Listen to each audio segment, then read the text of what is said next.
Footsteps on the earth, the story begins.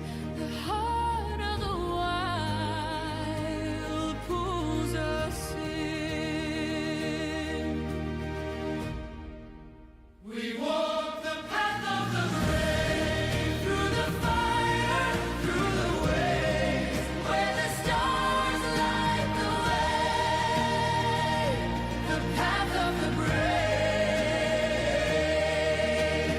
Mountains rise like a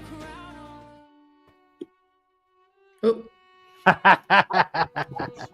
Naturally. It's never perfect until the professor hotkeys himself right out of the theater, right out of the waiting room. Hey, I didn't hotkey myself. That was deliberate. It's I wanted to watch that animatic. I like that, but apparently my cookies were a little old, so I had to refresh. So no, Aw. yeah, That was, it's cute. God, because you're not Spot anymore, so like the excuse is less, fun. So, where we last left off, the team is now in King's Fall. With that in mind, they're beginning to unravel a couple different mysteries. One particular mystery seems to point towards the reemergence of an ancient god known as the Trickster.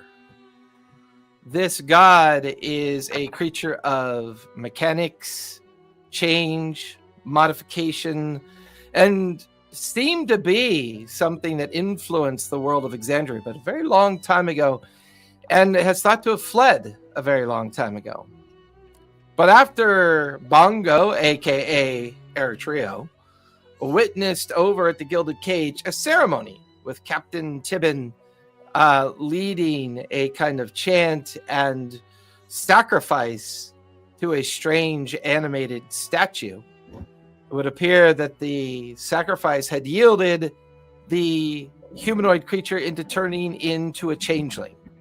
This changeling then was welcomed in to the inner workings of this organization and then set on a path to find its way out into the city of Jrusar to look for an individual that goes by the name of Eritrea, who could be a vesseled avatar capable of being a host to a god or godlike power.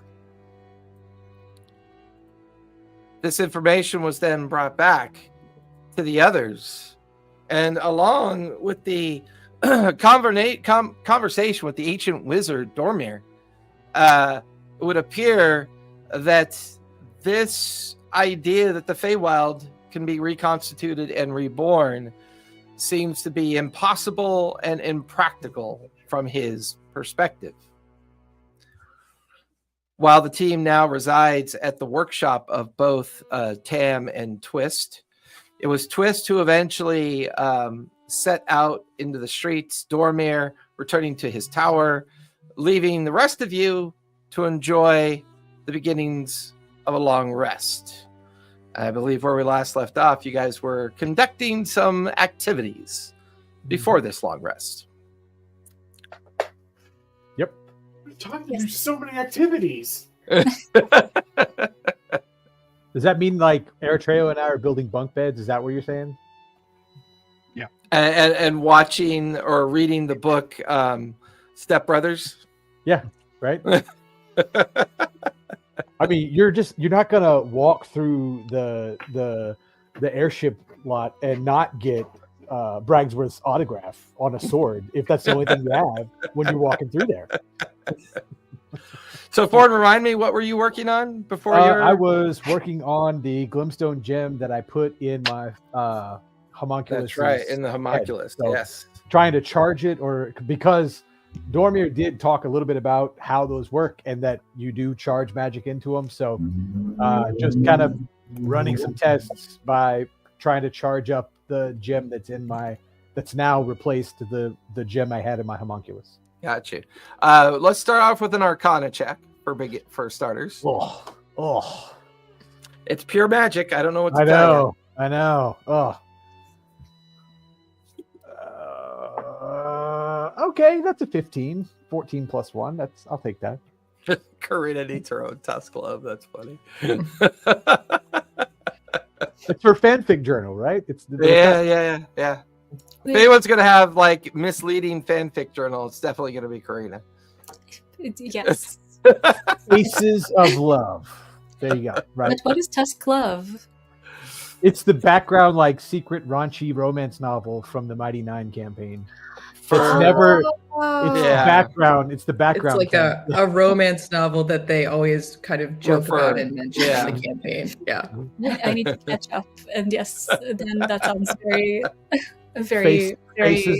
Faces of Amour. You know, I mean, What'd you get for it? I got a 15. 14 plus 1. 15. Okay, Yeah. not Not bad. terrible. Yeah, for a plus 1, it was great. As you examine the replacement stone, the glimstone, the little shrapnel of glimstone, you get the feeling that it requires some kind of spell to be cast into the stone. Any kind of spell that would harness like either evocation or enchantment, you feel would work. Okay. I'm gonna need to look at my spell list for a second. While you're in the midst of doing that, Karina, you said you were eating the brains of something, correct? Almost. I was gonna cast the dream to contact Corina. That's right. Yep. And that'll actually happen during your long rest, but it's a spell, correct? Yes. Yeah, so go ahead and give me that spell casting roll.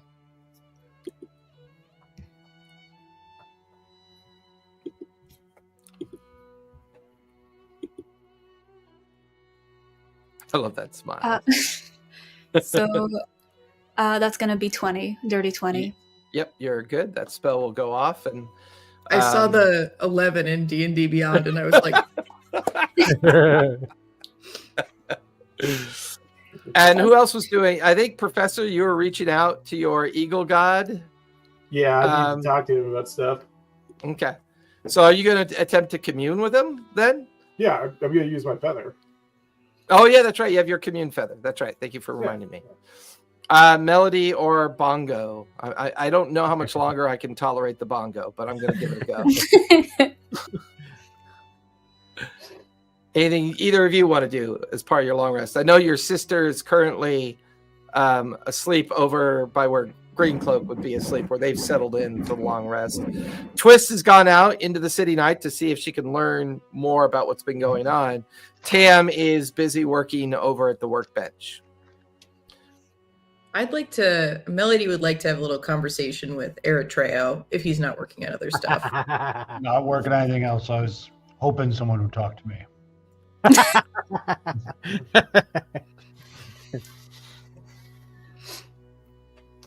I would imagine since Forn's busy, Karina's slipping into dream state, and Professor's getting ready for commune.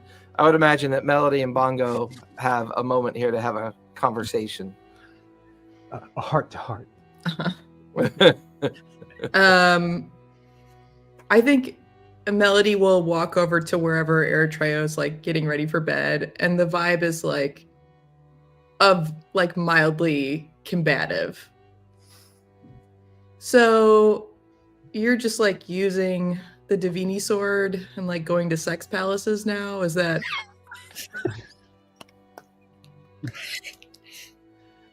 You got Jason. Yeah, and Can't tell me what to do, Man. Melody. You're not my real mom. Oh. Melody's definitely like the Lancelot to Galahad here right now.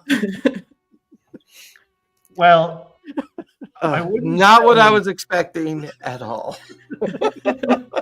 I wouldn't say I voluntarily went to a sex palace, nor did I conduct any sex at the sex palace.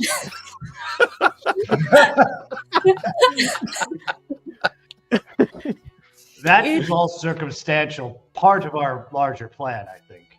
Yeah, it's sort of irrelevant, Treo. I thought that you were done with Divini, but it seems like you're still into her. Like, what's the deal? What's going on? I just feel I understand the concern, and But do you? Because I it took do. less than a day for you to use that sword again. I felt like we were in deep trouble, and it was all I could do to get us out. Why do you feel like that's your only option? I mean, it grants me a lot of power, and I'm trying to find some connection to something, and this has such a strong pull on me. I'm trying to figure out who I am, and this is the thing that keeps reaching out. But is she your best option? Like, let's be real. Like, dark smoke, sucking souls, tried to get you to kill us. Like that's what we're going with?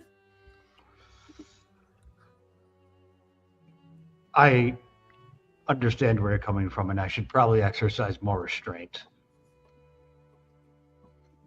But I just don't have anything else pulling me in another direction except, I guess, you guys. And I should start to rely on you all more. But I used it to try to... I know the first time I used it, it acted in a way that made me try to kill you. But that's obviously not what my intention was going into it. Yeah, but that did happen, right? Yeah, but it wasn't. It was out of my control. How was I supposed to know that when I pulled It was out of your control the first time.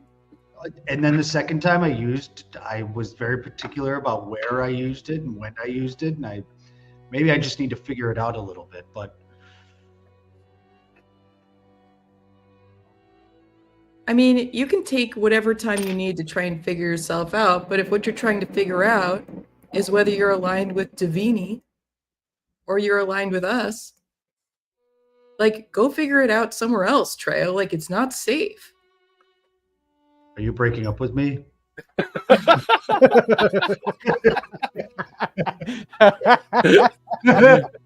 of it more like an ultimatum. Okay. Is that the same thing? I'm confused.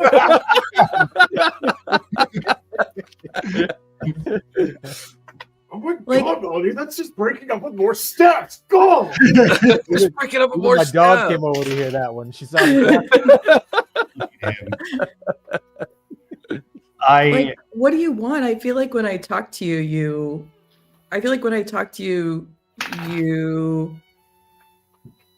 act like you're really torn. But I kind of wonder if you actually are torn, because you use that sword so quick.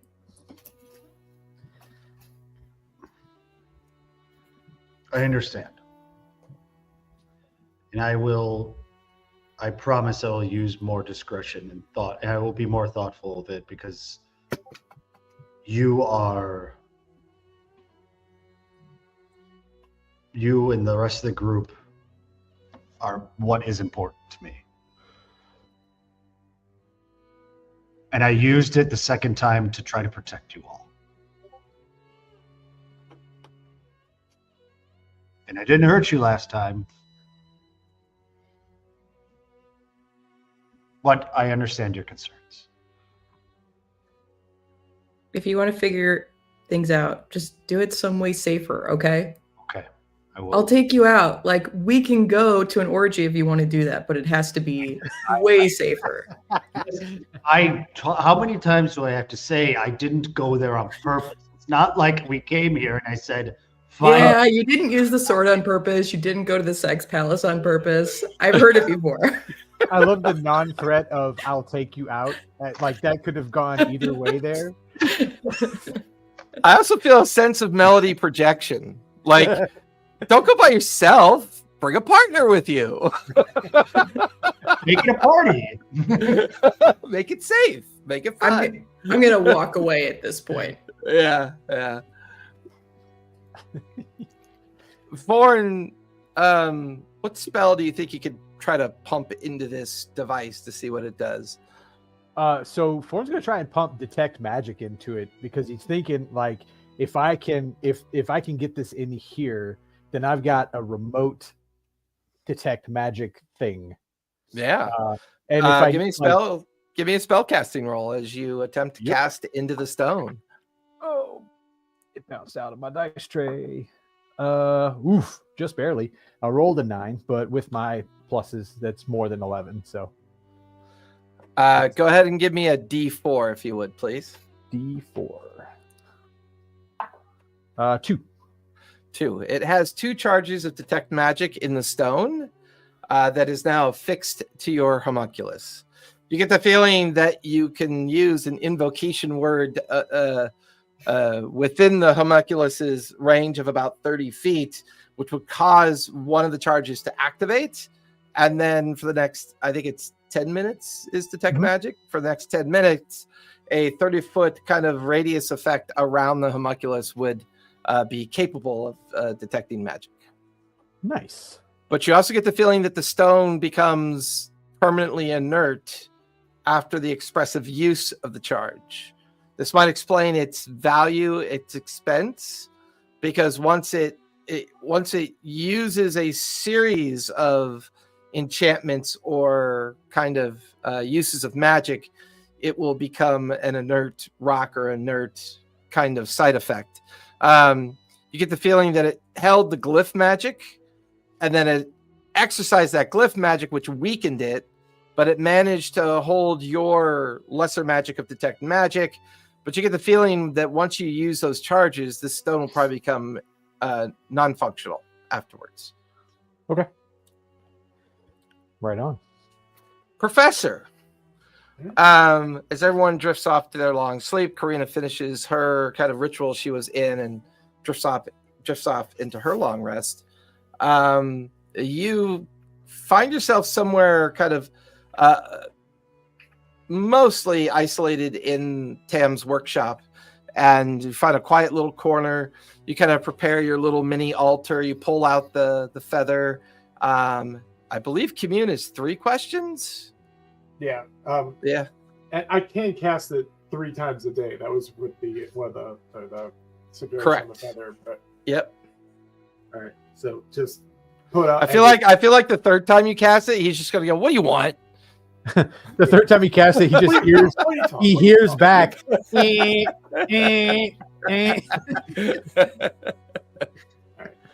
yeah, just hold it. It's like, you owe me an explanation. What is this about your soul? Where did that come from?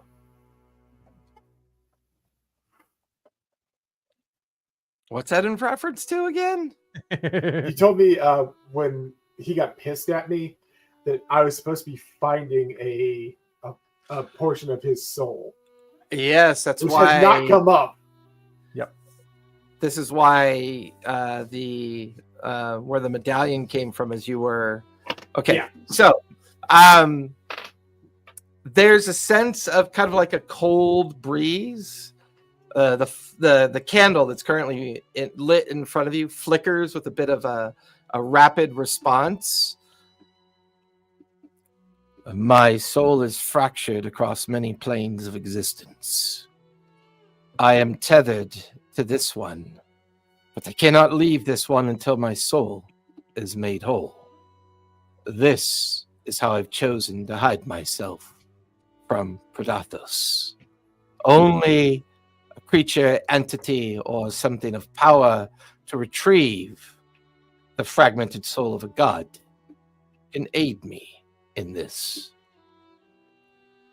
And you didn't feel this was worth mentioning earlier? Just seems the kind of thing a lawful god, just, being a lawful creature, might want to say before entering into a binding contract. Just saying.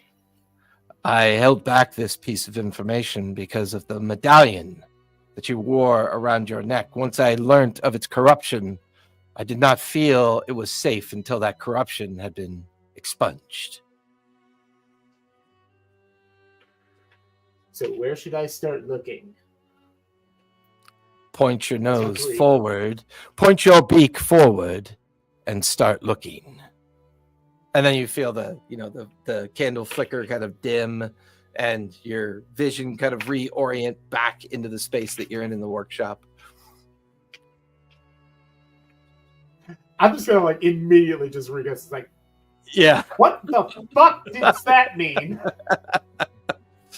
You made I- a professor swear Like, I need you to know how frustrated I am.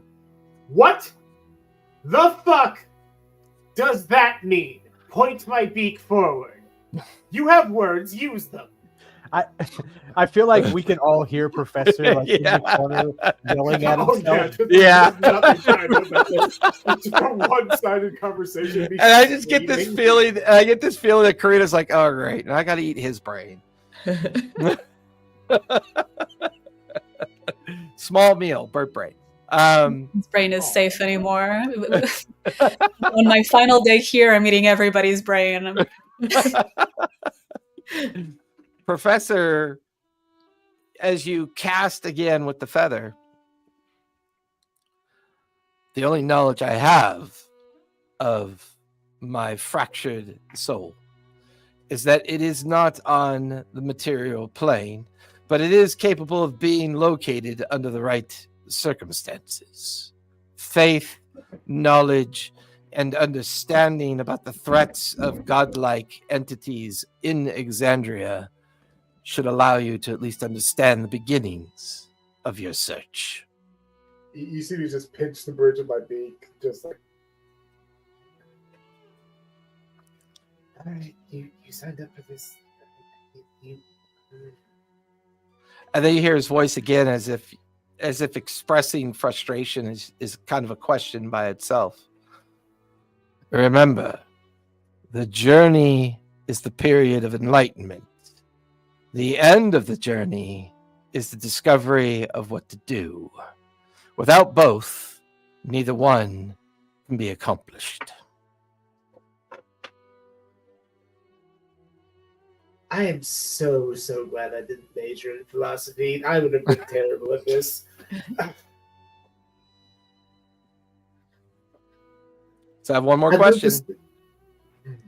I'm just gonna be like, oh, what did we get the Falcon Aarakocra that helped us out? What was their name?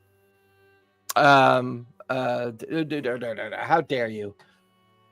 Oh, I'm muted. Sorry, Raptor. I was saying it like 10 Raptor, times. yes, Yeah. Raptor. oh yeah. I flicked right back to my notes because I know it's in my summary notes. All right, just the Aarakocra that assisted us today, Raptor, I believe. Could you watch out for them? I feel like maybe they can help us out with some of our tasks. Would that be possible? Of course. And then the candle flickers out. All right. Just walks back upstairs as nonchalant as possible, just like,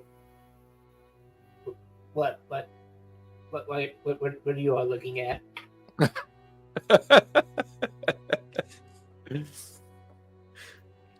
Karina, read what the spell allows you to do. Yes.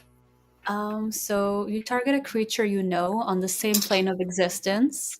You or a willing creature you touch enter a trance state to act as a dream messenger. While in a trance, the messenger is incapacitated and has a speed of 0. If the target is asleep, the messenger appears in the target's dream and can converse with the target as long as it remains asleep, through the spell's duration. The messenger can also shape the dream's environment, creating landscapes, objects, and other images. The messenger can emerge from the trance at any time, ending the spell. The target recalls the dream perfectly upon waking. If the target awakes when you cast the spell, the messenger knows it and can either end the trance and the spell or wait for the target to sleep, in which point the messenger enters this dream. You can make the messenger terrifying to the target. If you do so, the messenger can deliver the message of no more than 10 words, and then the target makes a wisdom saving throw. On a failed saving, the target gains no benefit from the rest and takes a 3d6 psychic damage when it wakes up. So if I were to try and be really spooky, I could do that, but that's not the goal today. As you conclude the spell and you drift off into your both meditative rest and projection of your mind out towards Karina, You feel a connection. You see Karina Prime is lying on a blanket. She is on the edge of a desert, kind of like a desert embankment with a river kind of rolling past it. You could see strange fey-like creatures kind of flying around her, a purple kind of lightscape in the background, a series of moons hanging off in the horizon, crystal kind of cliff-like faces off as well, just these kind of mythical kind of place that doesn't make a lot of sense to you at first. Clearly, she's asleep and dreaming possibly about the Feywild. You find yourself standing within her dream, looking down at where she's currently lounging on the sandy shore of the river. Huh. As far as we know, has she ever been to the Feywild? No, but you also know she's potentially a vessel for an archfey. Okay. I'm gonna try and kind of gently transform the environment into her childhood home. It all kind of returns back to the Lantern Spire, the upper estates, the views into the Odoran Wilds, the great jungle canopy down below, the soft, muggy kind of atmosphere. This jolts her to stand on her feet quickly. She looks around, she sees you. How or what are you doing here, Karina? What is Hey, going Karina. on? I've come to speak with you. There is some information I need to deliver to you, and I figured this is the safest way to do so. And I would also like to use this space to see if we can uncover some more memories. Okay. It's kind of scary in here. I don't know why I was dreaming of all those pretty places and pretty colors. It seemed familiar to me, but I don't know why. I don't think I've ever been to those places before, but this I remember. This is like home. Yeah, this is where we met, remember? Yeah, I do actually. I remember. Do you remember the other creatures that brought me here? And I'm going to kind of summon the figure of Lavion.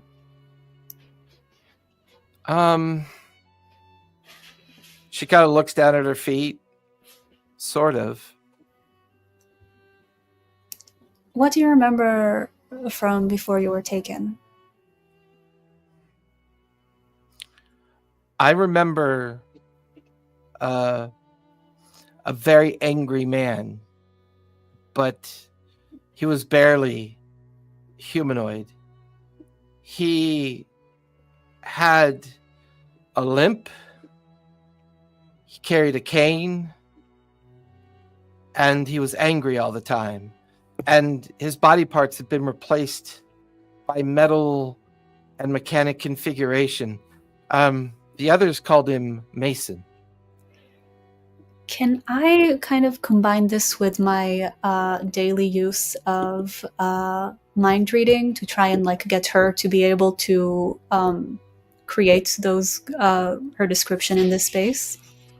Your mind reading comes up against a barrier unlike you've ever run into before, almost as if another consciousness is preventing your mind reading from happening.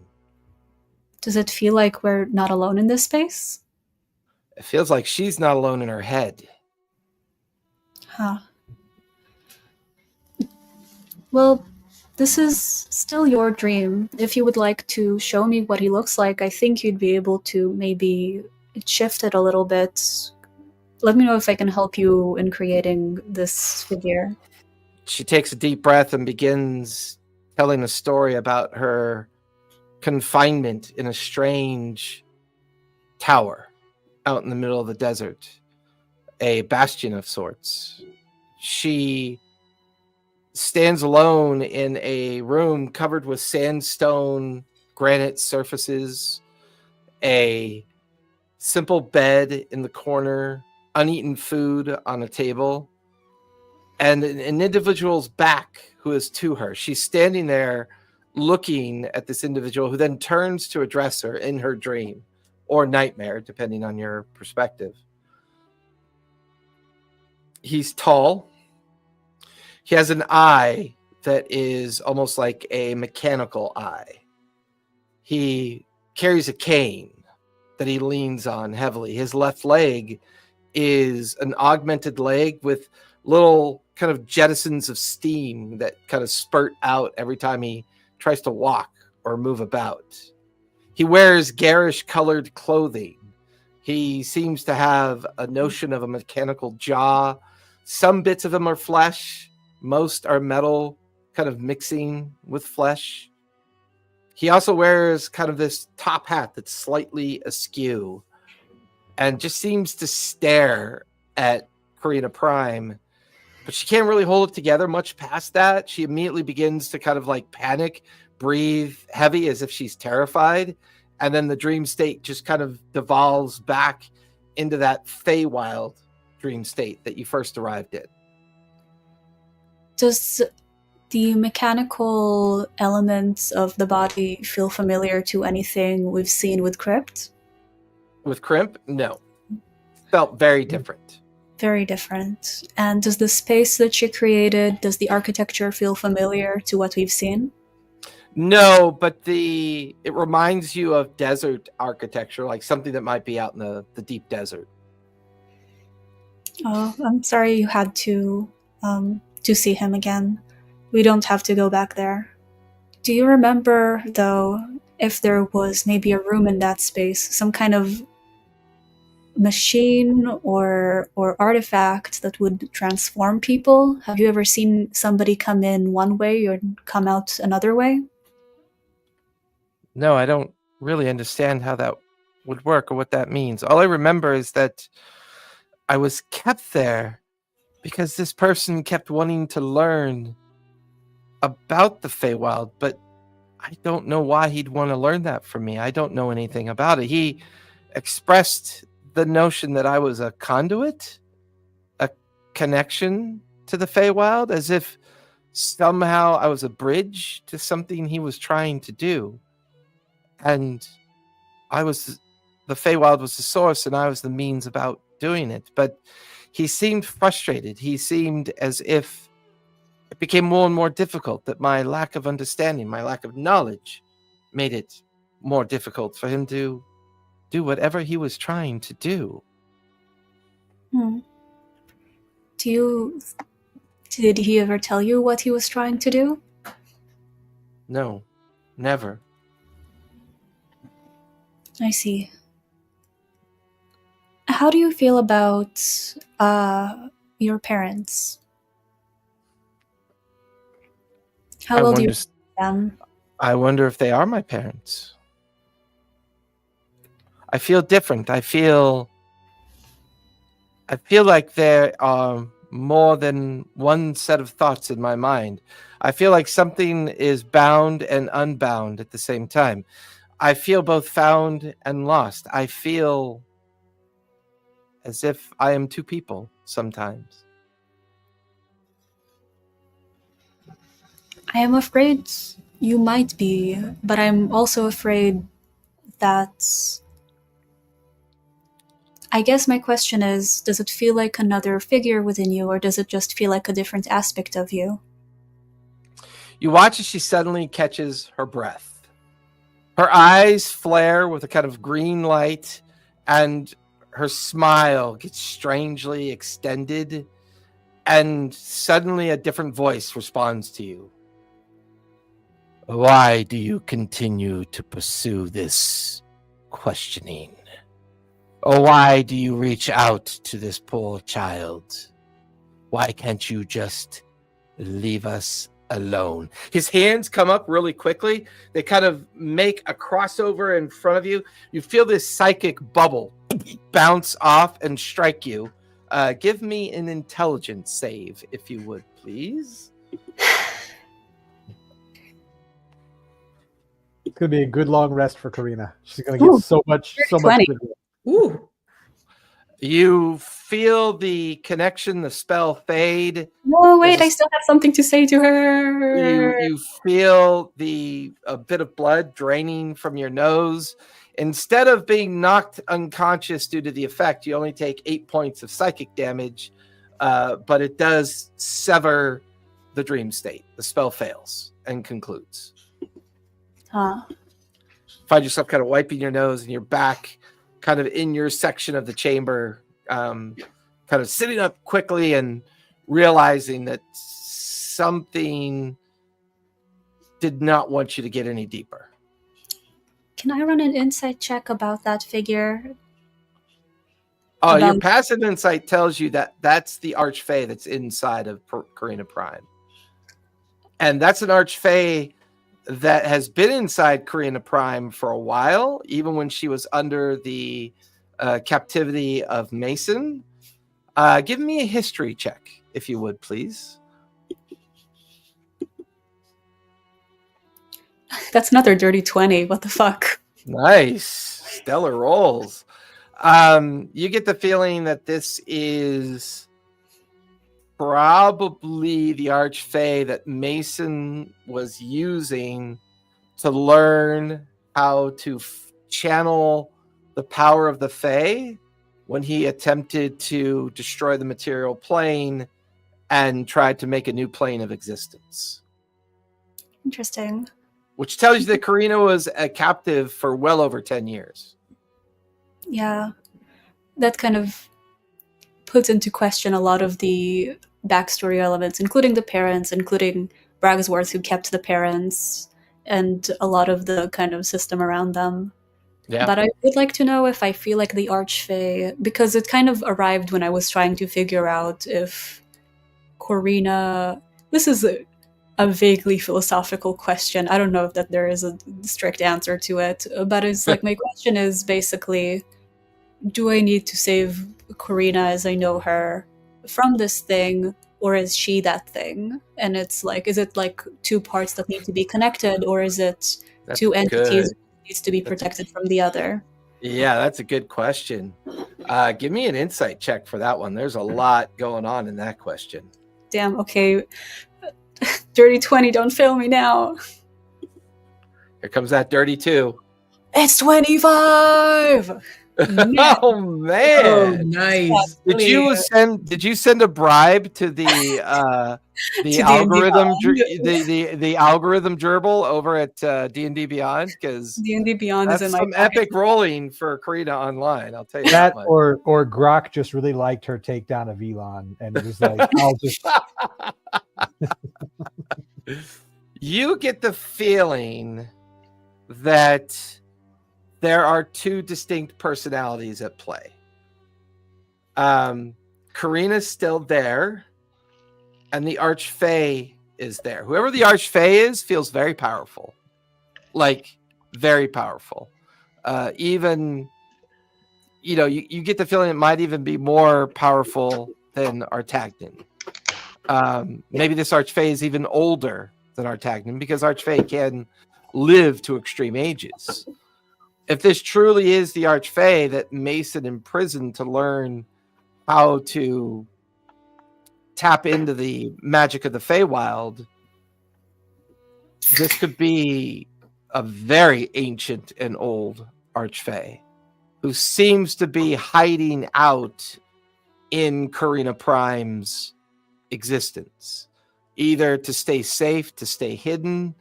Maybe they're hiding from the entity known as Predathos, or maybe he's being protected by other Fey creatures because maybe he has a power that hasn't been revealed yet.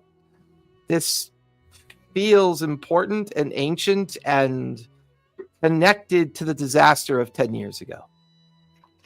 So, I don't know if you remember, but Karina kind of laid out a potential plan of switching souls with Karina Prime as a way of kind of like allowing her to get away, and then Karina Karina Changeling can deal with the Archfey either by dying and letting it do what it needs to do, or sacrificing it to the Raven Queen and letting her kind of take hold in this world. Does it feel like the situation would allow for it if these are two separate souls? Does it feel like she might be able to separate Karina's soul from that thing? Possibly. It would require physical contact. It would require it wouldn't be accomplished in a meta way. You'd actually have to physically be with Karina Prime to attempt the effort. Karina does know where Karina Prime is. That was like the whole point of protecting her memories and thoughts. Yep.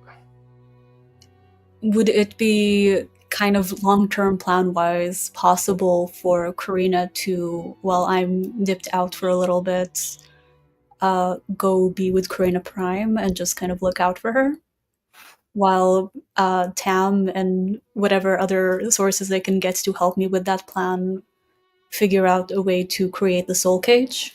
Yeah, makes sense. Makes sense. In fact, it might align perfectly that we only have you for one more session after today. So that might align perfectly. You get the feeling the plan of the soul cage, finding Karina Prime, and now knowing what you know through all the other individuals' involvements and learning more about Bragsworth, Artagnan, and the search for other Archfey that are being potentially hidden amongst other Fey. And this may be the main reason why the Iron Collective is out looking for Fey creatures, to retrieve these powerful Archfey and use them for other maligned purposes.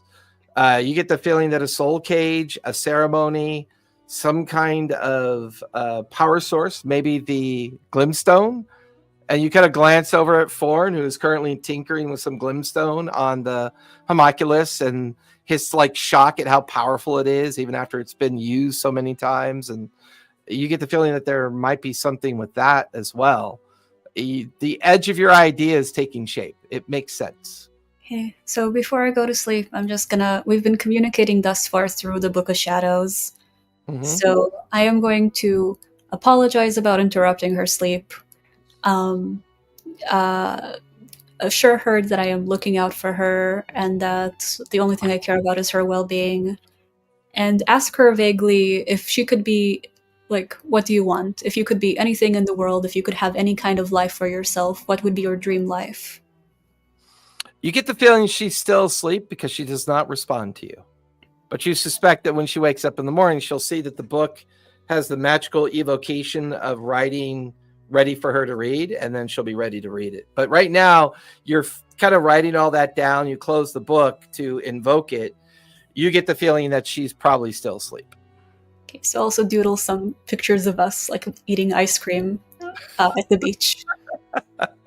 I love it. I love it. So at this point, everyone is currently in their active long rest. I need everybody to make wisdom saves, if you would. Please. Assuming we're all sleeping cuddled up, you all get +5, except for it's not a big workshop. It's like it's just a bunch of your bedrolls laid out in the middle of the workshop, where you're all kind of just slumber partying it in the middle of Tam's workshop. +5. +5.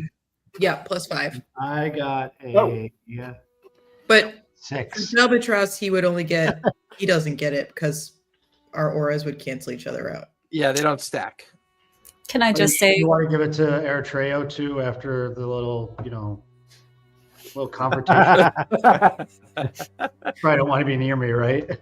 I assume you're sleeping within the 10-foot radius, but on the edge. He's doing that like his toes in the radius. He's doing that like asleep on his side with his back towards everybody, like the kind of like 2-year-old that's been lectured to before bed. 22 + 5. Ooh. And it's something happened. I'm Something's usually wrong. Yeah. roller. Something's definitely wrong. What'd you get again, Bongo? A 6? that suggests I got a 26. I got a 26. Oh. 20. Yeah. Okay. No, I got a 6. So Born got plus a 2, 6. plus 2. So it's a 1 + 5 + 2. So it's an 8, but An 8. a spell that is happening to us? It is not. Okay, I got an 18. 18. So nice. And you got 18 as well, Professor? Forn, you are in a deep sleep.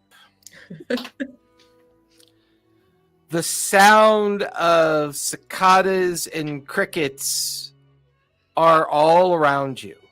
But as your eyes open up, a terror begins to course up your spine. The smell of it, the feel of this place is a bit overwhelming. You look around and there's the tree. You can see all the different body parts hanging from the tree from those kids that tried to escape. You recognize something else about this place, the smell of it. And there you see the old hag hunched over a toddler, a youth, a teenager, an adult, different ages of young children. Although their faces are blurry, you can't really tell who they are. Their silhouettes are a bit fuzzy. There's a sense of familiarity. And then the hag turns to look at you. And as you look down at your young teenage hands, your young Elendril teenage hands from your youth, Excuse me. before you were rescued from this place.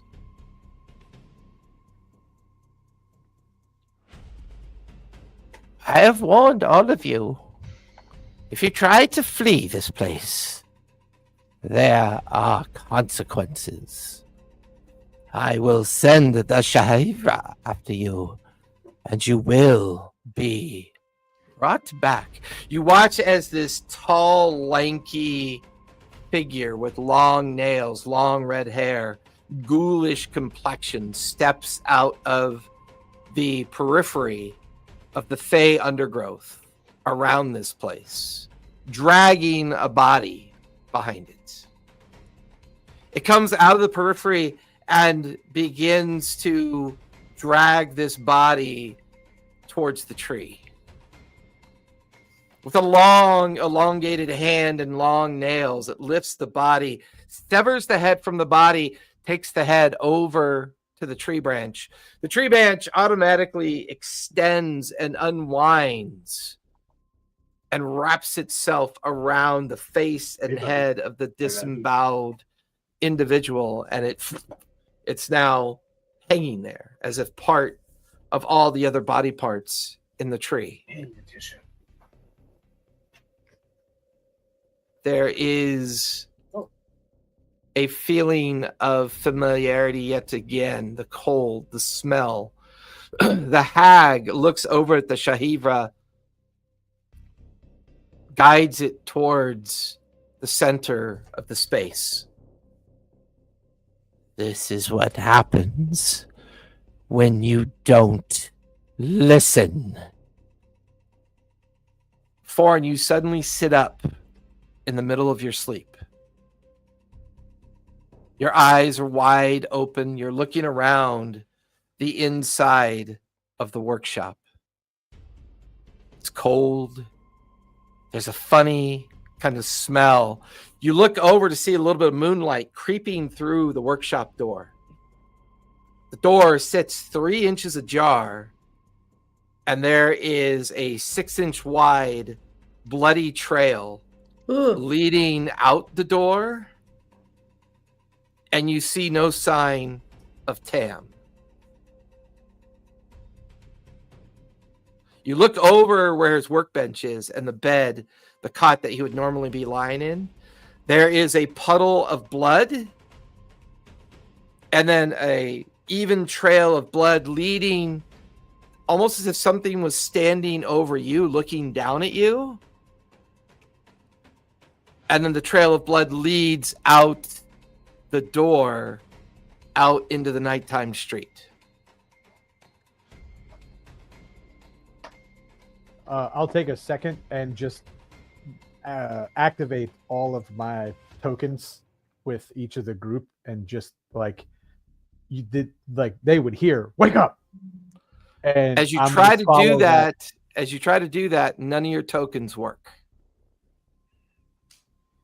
You're halfway towards the door. As you do that, you express the tokens to try to wake everybody, and none of them work.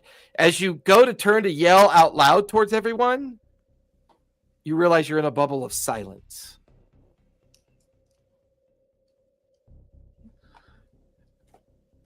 All right. I'm going to. Everybody else is in the room too, right? They're all sacked out. Okay. I'm going to direct my homunculus to go and wake everybody up, and I'm As it following starts the to blood do that, trail. it bumps into something. Like it goes to wake up Melody first, it bumps into a barrier that just kind of bounces off of. What in the hell is going on? Like under the dome. Right. Okay, then I'm going to make to sneak out the door. Like I'm intentionally, I realize we're in silence right now, but I'm like my pistol's out and I'm flipping through the door with as little noise as possible. As you give me a stealth check, technically you have advantage because of the silence effect that's currently active. And my boots. That's a 27, I believe. Yep. Ooh. 27. 15. You get plus to the edge of the door threshold. You look down. You can see blood on the door handle that's been opened from the inside. You see the blood trail leads out into the street. As you look out into the street, there it's painfully like no one there. You look further in the middle of the street, about 60 feet away from you. You can see a body lying in the street, and something is currently basically consuming the body in the middle of the street. You can now hear the sounds of slurping, bones being cracked open, and you watch as this creature looks up from what it's doing, and it turns its head a full 180 degrees. You can hear the bones of the neck begin to snap. And as it looks at you, you watch as the hair suddenly unfolds. The long red hair spills out beyond the shoulders. The Shahiva stands to its full height, a good 9 feet tall, hunched over. Its body begins to slowly turn and look at you. Above you, on one building, you could see this strange, ghoulish creature with wings. You could see another one in the shadows nearby. The voice just kind of reverberates in the emptiness of the street. You have been a difficult one to find, Thorn. She is not happy. You have been complacent. Your memories are fractured. You've lost your way. And she sees no further purpose for you. I am here to take you back to the tree, Thorn. She starts to take a single step towards you, and her feet are like glued to the sand. Tendrils of blood and other kind of viscous flesh kind of like forming every time she walks. You see 3 shadow creatures to your left. You see 3 more hovering up in the rafters and canopies of the nearby buildings. Good luck with that. And I immediately pull out the rifle and take a shot. Yeah, go for it. Take the shot. Yep. Ugh, not great. What's that? Plus 10. No, it's an 18 though. 18. Crack goes off. You watch as a barrier that's around her kind of form, and the shot ricochets. off the barrier. She begins to stare at you with a smile, a recognition of a challenge. She picks up the front of one of her fingers, the nails all facing in your direction. The nails elongate and lash out towards you. Give me a dex save, if you would, please. Sure thing. That's a dex is +8, dirty 20. Dirty 20. That is the DC. Ooh. Out in the nighttime streets of this place, you see these sharpened nails coming towards you. You quickly duck out of the way. They slash across you as you take half of 26 points of piercing damage. Then I am going to try for a Misty Step to pop from the street up onto one of the buildings. Yeah. But going for behind the winged figures. Okay. So not want to put myself right in front of them, you know. Yep. No, I got you. So the cast roll, not great. That's 11. So that doesn't make it. Misty Step. You're unable.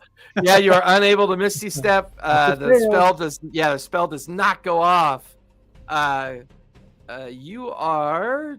And that's an arcane spell. So yeah, let me that's roll arcane. my D100. All right, percentile dice is 12. A 12? Yep, a 10 and a 2. Oh dear.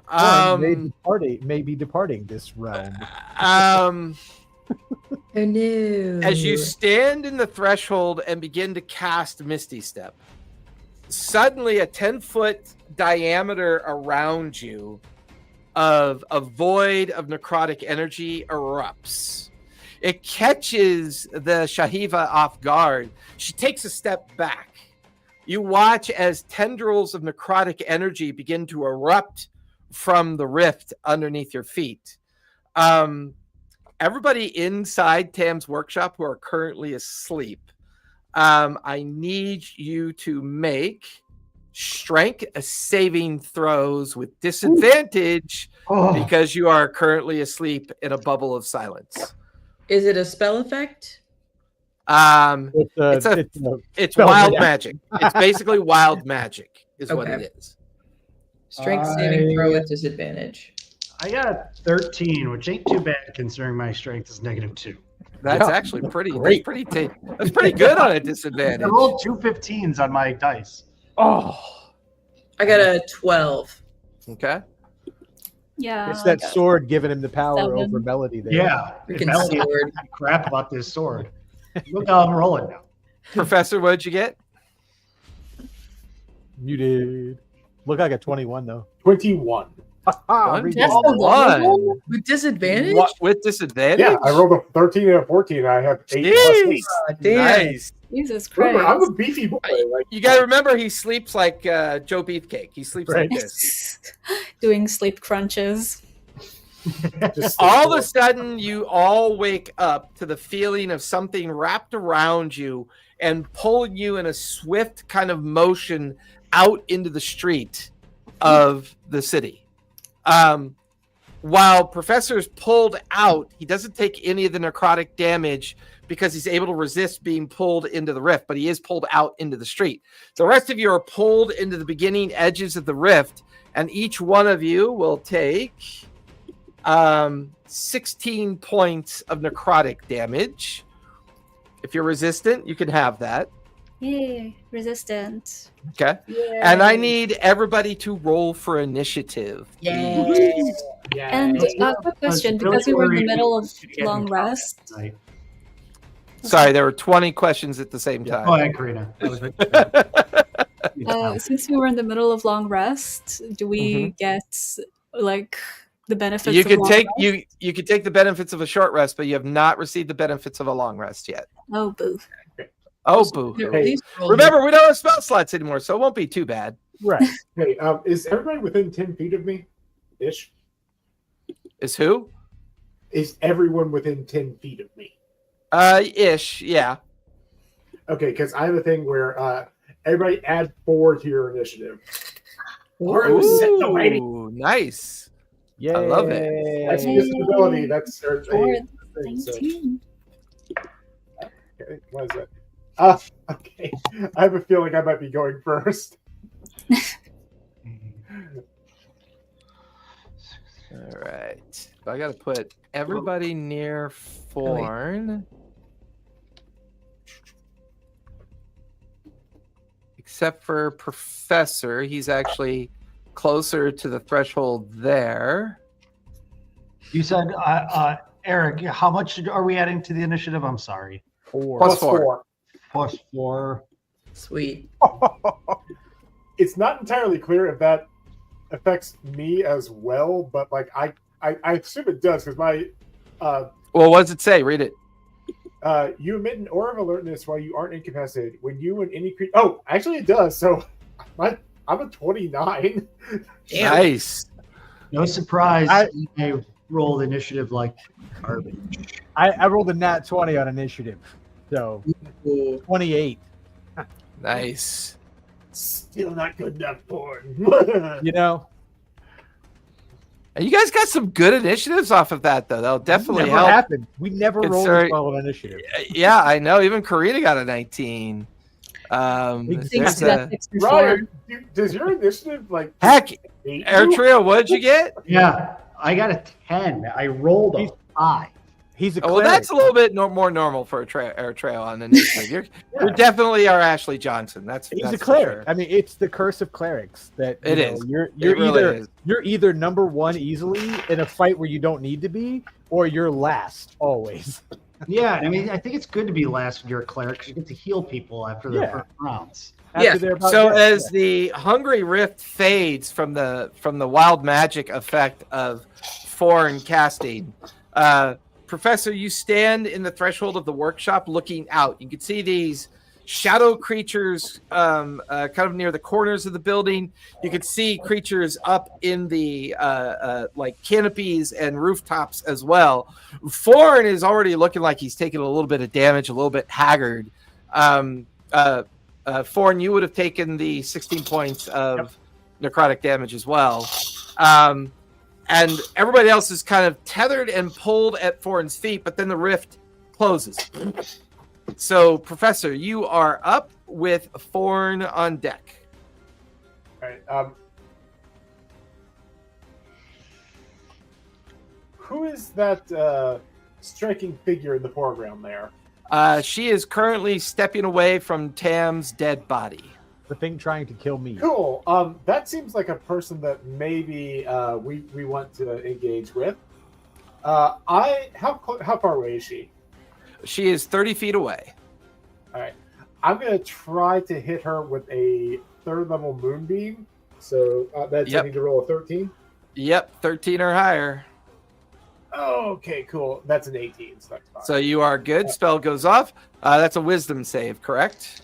There's a wisdom save and what is it? 3d10 radiant. That is a 9 plus 5 is a 14.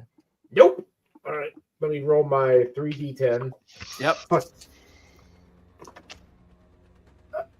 Actually, that's pretty good. 7, 12.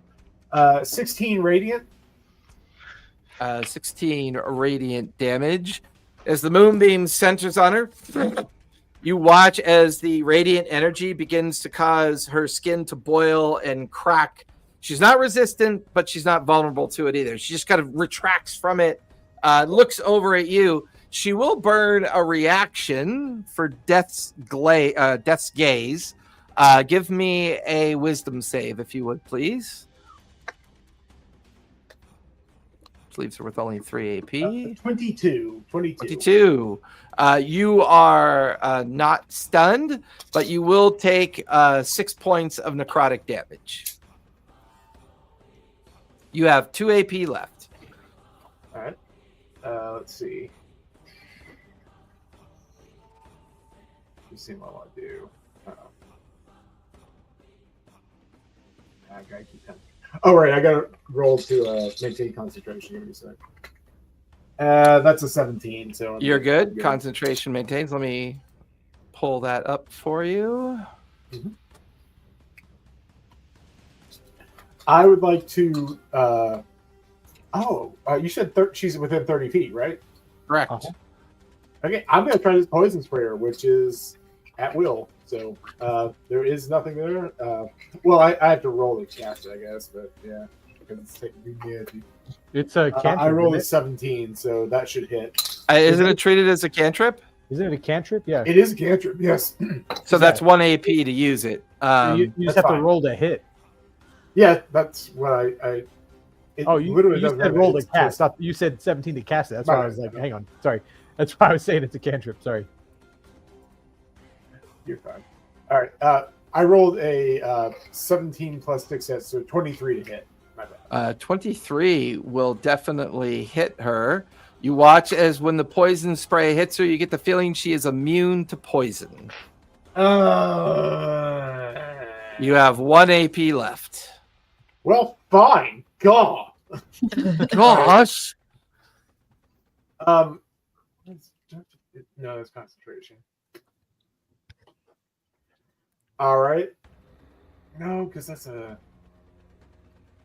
Unfortunately, I don't think I can do anything. Is Forn near me? How close is Forn to me? Foreign's within 10 feet of you. All right. Checking my spells. I'll go ahead and cast a. Oh, damn it! I can't do that either because it's a spell. Stupid action points. All right. I will go ahead and lay on hands. I've got 15 left, so I'll heal him for 15. Okay. You're gonna have to burn an AP to get into base with him. Oh, damn it. All right. Mind. Actually, let me check one last thing because everything I got, I think is going to be 2. So I might have screwed myself with that moonbeam. You have your feather of healing word, if you remember. Oh yeah, I do. It's not a whole lot. Of Is that a spell to use the feather? No, it's an item. It's an item. It's an item, so it's only an action. Yeah, it's only an action point to use it. Oh, great. Yeah. I think it wasn't that much. It was like 1d8 healing. I think it wasn't anything super. But I mean, hey, it works. I'm just trying to find it in my notes here. Feather. It's just healing word. word. Feather of altruism. It's the equivalent, I believe, of just healing word the spell. Yeah. Yeah. Which So whatever it's you can do. 1d8. Or D8, D4 plus your cure In wounds. my notes, I had it's in there as the feather of altruism heals me or a friend for 1d8 once a day. Okay. So, Yeah, go for it. Yeah. All right, 4 and take 5 hit points back. I will.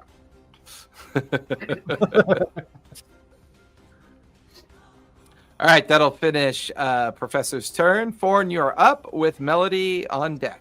Yep. I'm going to bonus action activate my ring of fly, Okay. and I want to get up behind the rim of the roof there. Like, yeah, settle on the Oh, it's 2 stories. Okay. Yeah. Sure, I'll go to the top Actually, floor, it's- or is there there? you go. Yeah. Okay, so I'll go just to the top To the top. of that. Okay. Was it 2-story, 3-story, whatever? Yeah. This is a very cool map. Yes. Yeah, it's basically a desert city map that works perfectly for King's Fall. Mm-hmm. So I assume that's 2 AP to get up there, and then 1 AP to cast fly, 1 AP yeah. to get up there. Yep. So Yeah, you got 2 AP so- left. Yep. So I will take my first shot at There's 1 flying creature here, 1 there, yeah. 1 there. You can also see a shadow creature here, a shadow creature here, and a shadow creature there. It's Okay, Shahavra's pack. You recognize it as Shahavra's pack, the creatures that she hunts with. So I will call that out to everybody. I'll Okay. just kind of call out that, we're pretty well surrounded here, y'all. And then I'm gonna fire. I'm gonna fire at what I think will be not visible to them or not immediately seen by them. So the farther away, This one over here. yeah, that one. I'll take my first shots at him. Yeah, yeah, Okay, go for it. yeah. So rolling 2 different d20. So I got them. That's a 24 and a 17 to hit. Both will hit. Both will hit. Good. That's my D12, 2D12. So roll those. Sorry, the 17 misses. Just the 24 hits. Okay. Two of those away then. That's going to be 15 plus 4 is 19 damage on the first shot. Plus, I forgot my psychic because they get the psychic hit on the first hit. So that's plus 4 more psychic damage for 23. Does any more damage come on that? You watch it around, tears through its wing, slams into its shoulder, and immediately just kind of turns up towards you where you're sitting up on the roof line. Its long 8-foot tongue spilling out of its mouth as it looks up towards you. Yep. And then I'm going to look for another, also, I think the one on the farthest building to the right, I think is the next one farthest away. Because I'm firing at them, trying to draw so they can see how far everything out is. Gotcha. And it dawned on me, I didn't ask this on the last attack, I already rolled it, but I would be attacking with advantage from this high, or? Yeah, from this height you would be, yes. Okay, so let me grab 2 more dice for my advantage for the shots. 2 nat 20s. I got What? 2 20s, 2 20s, a 10, and a 14. Because I rolled all 4 dice. Yeah, see, the problem with that is each shot a natural 20, or is one shot an epic 20? Yeah, I'm just going to say each one's a natural 20 on that. Okay. So And Max next time I'll roll them separate. So that's probably Right, I was trying to make it easier rolling dice. until that fateful day that you roll 4 natural 20s, right? Right, and then it's just what's beyond gambler's luck. Max crit. So max the dice, roll them again, and then add your modifier. That's what I'm working on. Okay, max in the dice would be it would be 48 for 2 hits because it's 24 per shot. Because 2d12 per shot. So 48 plus 8 because it's 2 shots, right? So that's plus 4 twice. So 48 plus 8 is 56. Yep. Rolling plus 14, 21, 31. So 87 damage, 31 extra on top of that. Total of 87 points of damage. He is very bloodied. In fact, when you take the shot, it takes off 3/4 of his head. So just his tongue is lolling out. His body kind of goes partially limp, but then it's like partially headless body looks up towards you, and it's like limply trying to bring its wings to bear as it is a very bloodied creature. Right on. And that's it. That's all my AP. That finishes your turn. Melody, you are up with Karina on deck. Okay. Am I prone or am I standing? Sorry, you are prone. I forgot about that. Thank you for reminding me. You could have gotten away with it. I should have done it. Dang it. Yeah, but you get more rewards for honesty than for bedevilry. So I'll get up, and I would love to run up to the Shahivra and take a couple smacks at her, however many AP that takes. You go for it. As you get within 10 feet of her, I need you to make a wisdom save, if you would, All right. please. Okay. And is it an effect or like a spell? It's an effect. Okay. All right. That's a 21. 21 will succeed. You're able to pass through the necrotic barrier around her, and you take no damage. All right. So I am going to take 2 attacks. Go for it.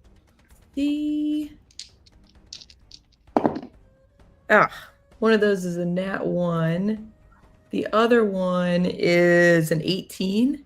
So the 18 will miss. The nat 1, I need you to make a strength saving throw with disadvantage, please. Ooh. Okay. I got a 19 and a 20, so the 19 will be a 27. Nice. You feel the blade stick, and at first your grip comes loose as if you could not retrieve the blade from her body, but then you just kind of like do the classic, I'm going to get my size 7 into these size 5 shoes no matter what happens, and you just lean into it, and you're able to barely retrieve your sword from its body. Okay, fantastic. And then you watch as the wound that you dug into its body close up. It just kind of stitches closed. Oh, shoot. Okay. How many AP do I have at this point? I got up and then I 2. ran. I have 2? Well, yeah, Okay. getting up and running was your movement, and your attack. You get 2 attacks, don't you? Yeah, 2 attacks. I do attacks, So you have 2 AP left. Okay, I've got 2 AP left.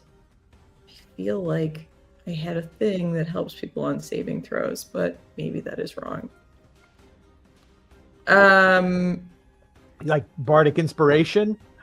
Well, Bardic, but I thought that I had something that just kind of I cast iron. Right. something This is that my like, inspiration emboldens shoot the group. I thought I had something that is it maybe aid? Let's see. Nope. Yeah, All right. aid increases a target's hit points, I think. And I also have heroism, which makes you immune to the frightened condition, but that does not currently seem like that is helpful here. So Okay. we all get scared. Yeah. Well, then I'll, mean, then you I'll can crack it spend- out. You can always spend 2 AP and take 2 more regular attacks. Yeah. I think what I'm going to do is, why don't I shoot a sacred flame up at the guy that Thorn has been hitting? This The one guy that I up here, almost killed? the one that looks very bloodied, the one right Yeah. there. Yeah, is he Yeah. within 60 feet of me? It looks like Oh it. yeah, yeah, he's within Okay, 60 feet. so he has to make a dex saving throw of 17. That is a 12 plus 7. Damn it. All right. And have then 1 I'll AP take left. another 2. I'll take another 2 smacks at the mean lady. Yep, at regular because you split up your targets, so you're good. All right. Okay. Well, one's a 5 plus 7 is a 12, but the other is a nat 20. Nice, that'll definitely hit. So max All right. damage, max all your dice, and then re-roll them, and then add your modifiers. All right. Well, then this is my time to use my divine smite. Absolutely, give me that casting roll. Make All sure right. it goes off. I'm gonna put a 3rd level smite. So I have to get a 13. 13 or higher. Okay. Is that right? Yeah, 10 plus 3. And I add my spell attack, which is a 9. Yep, So I just got a 14 plus 9. So we're good on that. yep. Your spell goes off. Your divine smite goes off. Okay. So. And if we're- anyone out there is wondering, we borrowed the Shadow Dark casting system where we no longer have spell slots. Everybody makes casting rolls, but we flavored it a little different. And that is, if they fail their casting roll, then they have to roll on the wild magic table to determine the side effect. And we have a wild magic table for each school of magic. So arcane, natural, and divine. And it gets plenty of use. Okay. So So. because you're using divine smite on a natural All 20, that means you max those dice as well. Right. So to do my divine smite damage first, max would be 4d8, which is 32. Yep. And then I just rolled divine smite as well Yep. to get 17. So I'm at 49. Yep. So smite is at 49. Gotta love those paladin damage dumps, man. Just so and epic. then to do just my regular longsword damage, so it's 1d8 plus 3 plus an additional d4 fire damage. So 1d8 plus 3 would be 11 plus 4 Well, is 15. yeah, don't. I won't uh, double the 3, but I do get it once, right? Yeah, you get it once. Yes. Okay, so 15, and then I'll roll the d8 and the d4 once.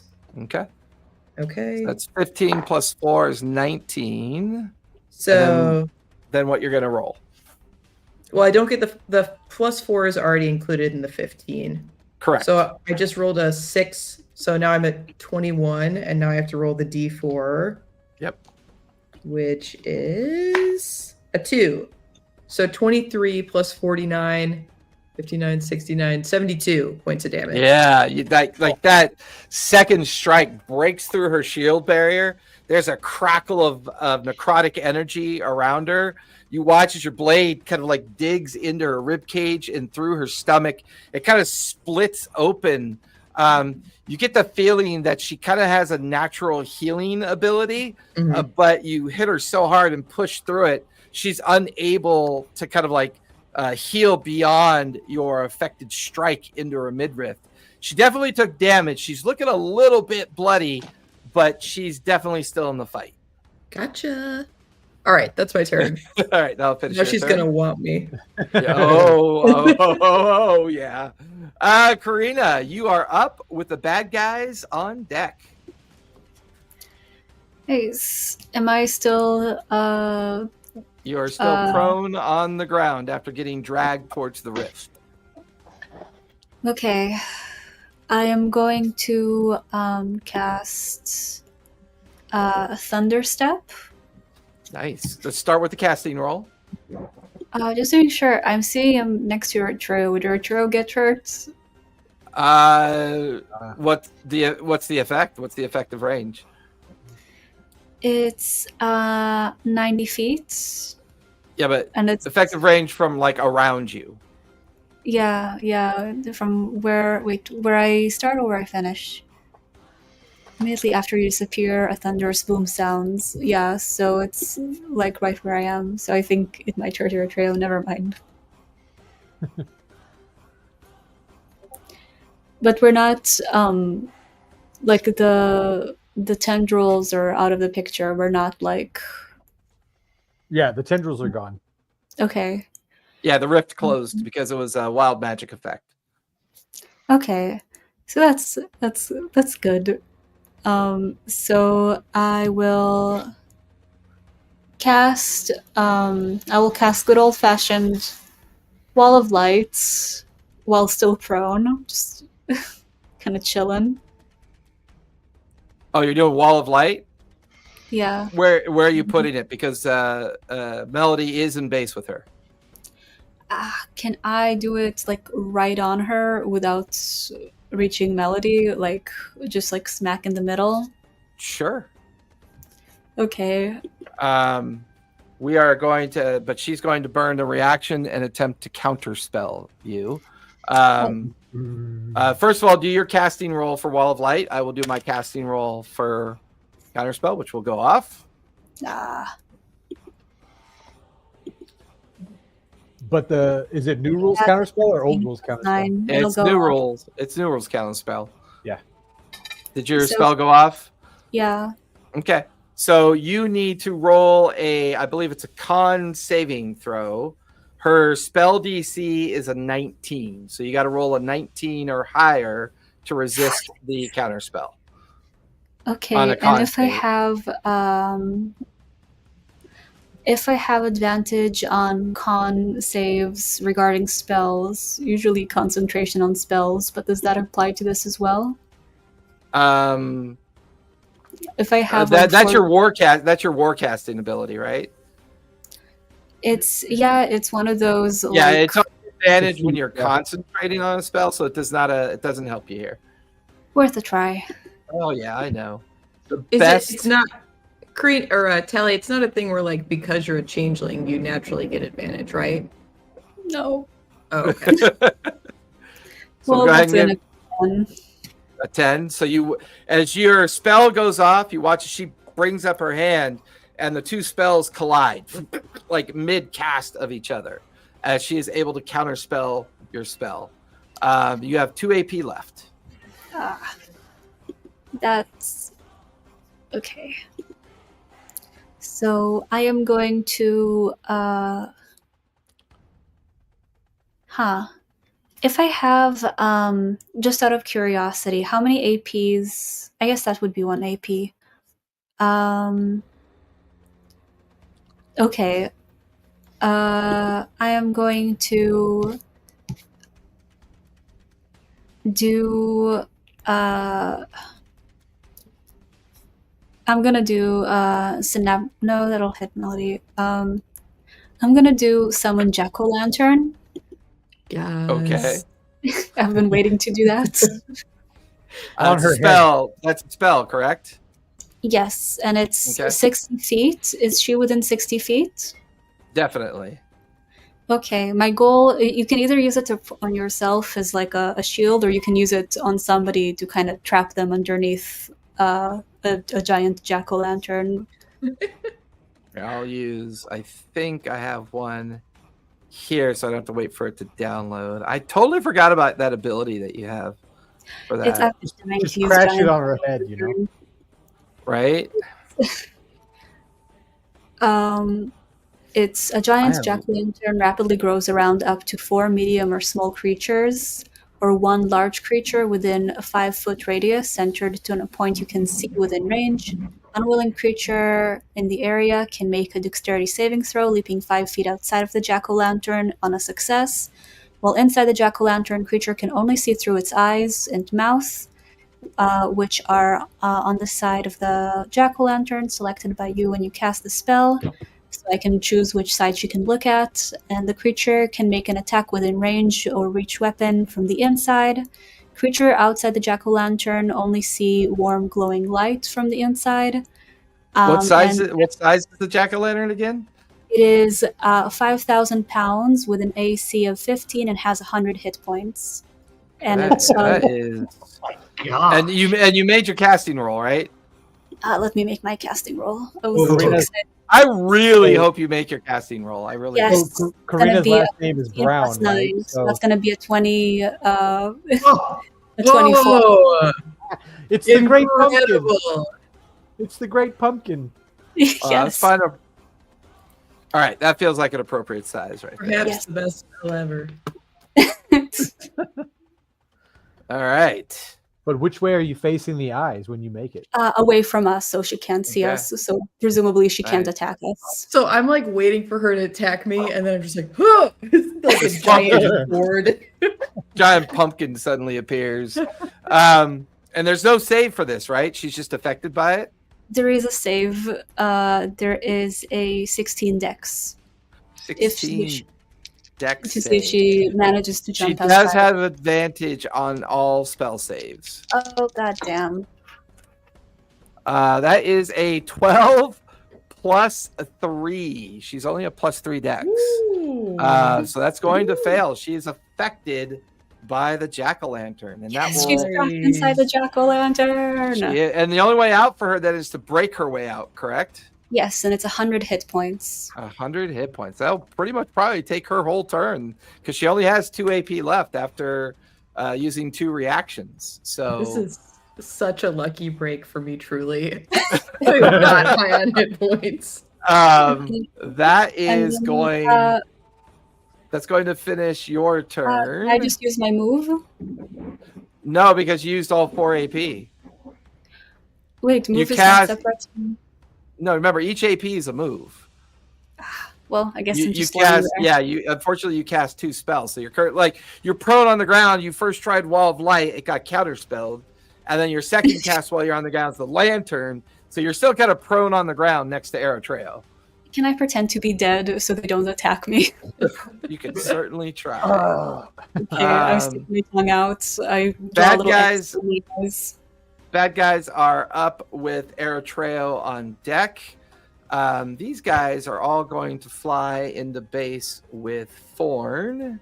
Shocking.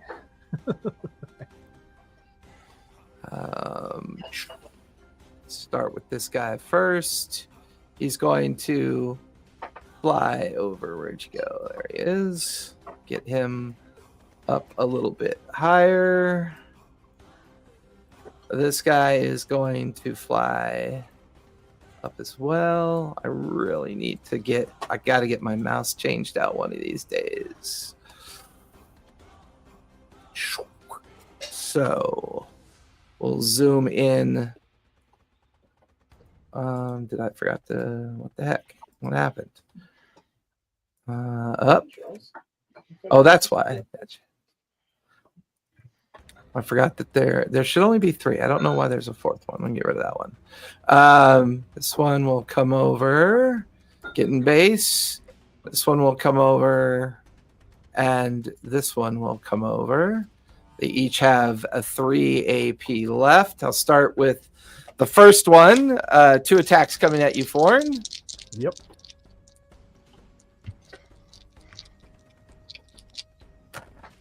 That is, those are both going to miss. That's a 3 and a 4.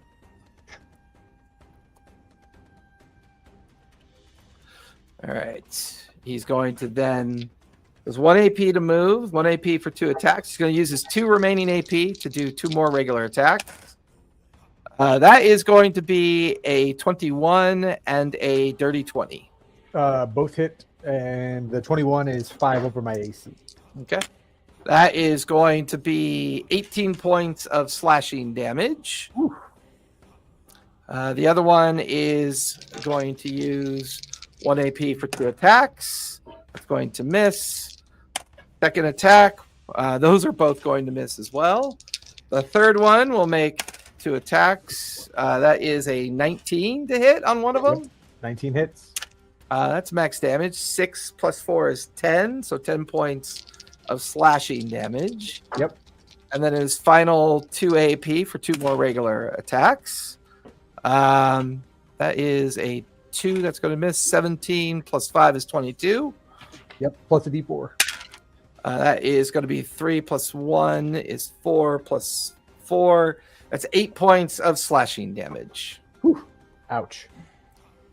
All right. Now the creatures down below, they will immediately come out of the shadows and move into base with Melody. Because you hit her really hard. Mm-hmm. So these 3 creatures are going to charge you. Get spun around here so I can give you a perspective. Okay. All right, 1 AP for each of them to move. They each have 3 AP left. They each get 2 attacks. The first 2 attack, that is one's definitely going to miss. The other one is a 17 plus 5, 22. That'll hit. Okay. And then he'll spend 2 AP for 2 more regular attacks. Both those will miss, so only one hits you. That is going to be 11 plus 4, 15 points of slashing damage. Okay. The next one, do the same thing. Those will both miss because I know you're high AC. 16 plus 4 is dirty 20. That will not hit. All right, so those miss as well. The last one, those will miss. 19 plus 4 is 23 on one of them. I'll do Quell the Defiler on that. So reaction, quell the defiler. Yeah, reaction, Quell the Defiler. He has to make a Wisdom saving throw of 17. If he Good fails, choice. That is a 10 plus 0. That's a 10. nice. So his attack misses, and he's charmed by me until the end of my next turn. Nice. His attack will miss. However, he is immune to the charm effect, unfortunately. Fair enough. Because he is currently under the sway of the pack leader, which is the Shahiva. Okay. The Shahiva now has 2 AP. She is trapped in the jack-o'-lantern. She is going to spend all 5 of her attacks. She's going to spend both APs to rend her way out of the jack-o'-lantern. That's an armor class 15, correct? Yes. Okay. All right. So she's going to spend all 5 attacks. She has advantage, so I got to do each one at a time. First one is a natural 20. Second one is 2 natural 13s. That's 2 crits so far. Third hit, that's going to be a miss. That's a 2 and a 4.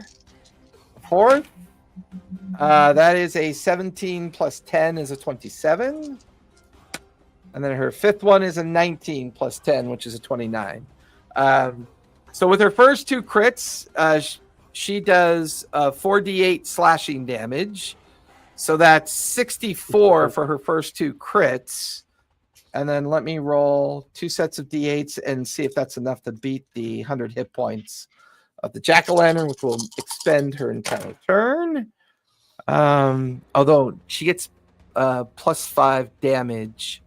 So she only needs 26 more points of damage. So 3, 8, 12, 19.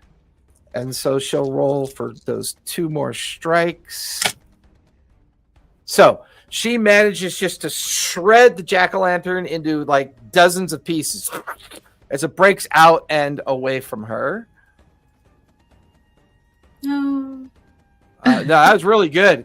You saved Melody's life. I'm pretty sure you saved Melody. That was pretty epic. That will finish the bad guy's turn. Eritrea, you are up. Then we'll be at the top of the second round. All right. I'll use 1 AP to get standing up again. Okay. You still have half your remaining movement after standing up, just as a reminder. So, Karina, how are you doing on hit points? I'm doing well. I'm okay. Doing well. Okay. So I still have half my movement. How far away am I from Melody? You are 5, 10, 15. Yeah, 20 feet away. 20 feet away.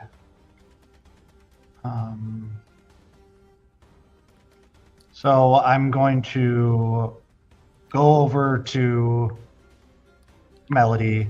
So that will use another AP. Yep. So you've got 2 AP left. And I'm going to cast Cure Wounds on her. Nice. Go ahead and give me that casting roll. It is a 12 plus a 20. And that's a So, yep. level spell. So that'll be Cure Wounds 10d8 plus 11. Oh my god. Nice. Whew. Gotta love those high level cures. ND8? Man. 2, 4. It's nice when you have a cleric on board. I mean, a Oh, yeah. proper You know? heal the tank kind of cleric. One of 2 tanks that you guys have. Plus As long as he can touch you. 30. Fair. I'm way up in the middle of nowhere, getting no heal. Yeah.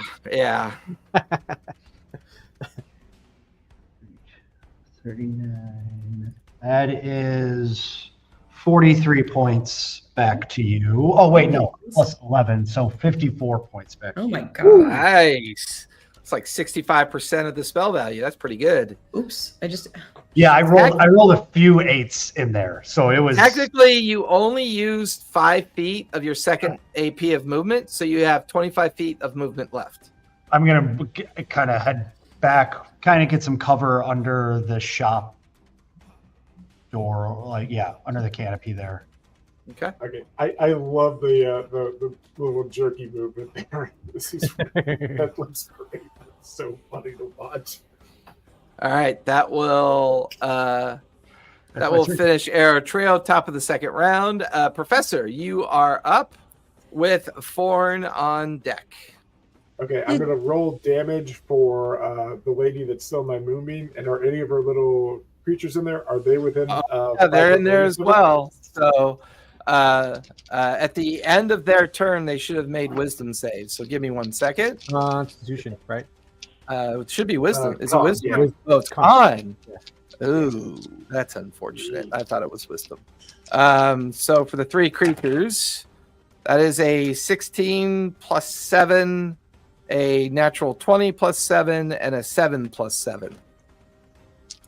I can't math right now. Tell me what those were. 2 succeed, 1 fails.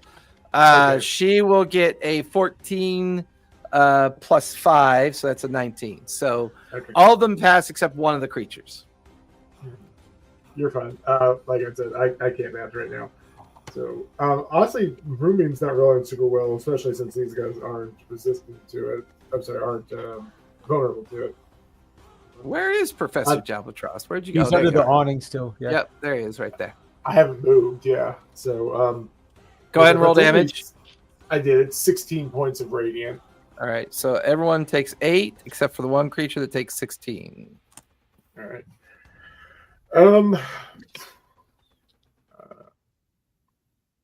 I'm gonna try to hit Big Bad with Thunderous Screech, which is a 16 con save. What's the range on that? I believe it's 120. Okay, you're good. I'm that double is- checking.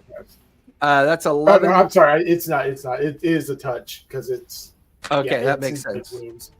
All right. So for first actions, I want to kind of charge up to where Melody is, and I'm going to take a swing at Big Bad. Okay.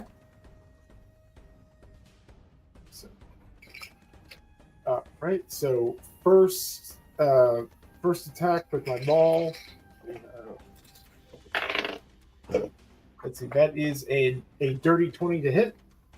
Dirty 20 will just barely hit. That is her armor class. All right. So 2d6 plus 4 damage. Not going to waste a smite on that since. Oh, and fire. Well, remember, we don't do spell slots. No such thing as wasting a smite. Fair enough. All right. I'll go ahead and cast a divine smite on that, which will be. Go ahead and give me a casting roll. What level are you doing it at?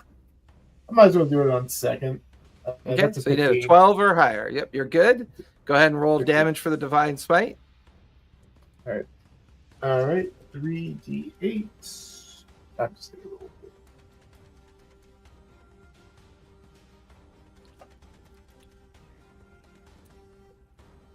All right, 18 points of radiant plus.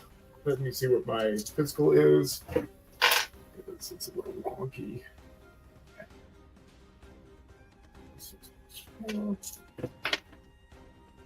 Right, that's a great. 3 fire and 10 physical damage. Okay.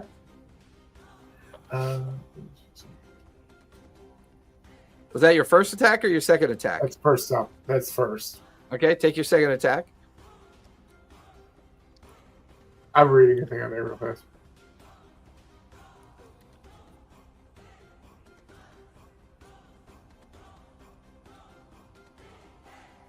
Okay. I'm going to try to inflict topple. That's the weapon art with Maul. So they have to make a Con save. con save. 15 plus 5 is a dirty 20. It's kind of pathetic on the Maul. All right, so I'm just going to try to hit her again. Go for it. What is that? That is another dirty 20. Yep, that'll hit. Roll for damage. Might as well do the same thing with my divine smite. Yep, give me a casting roll on that one. Sorry, I just did the casting roll. 14. 14, you're good. Go ahead and roll your divine damage and your physical damage. All right, divine. I only have 2d8s out, so I can't do that. 18 divine.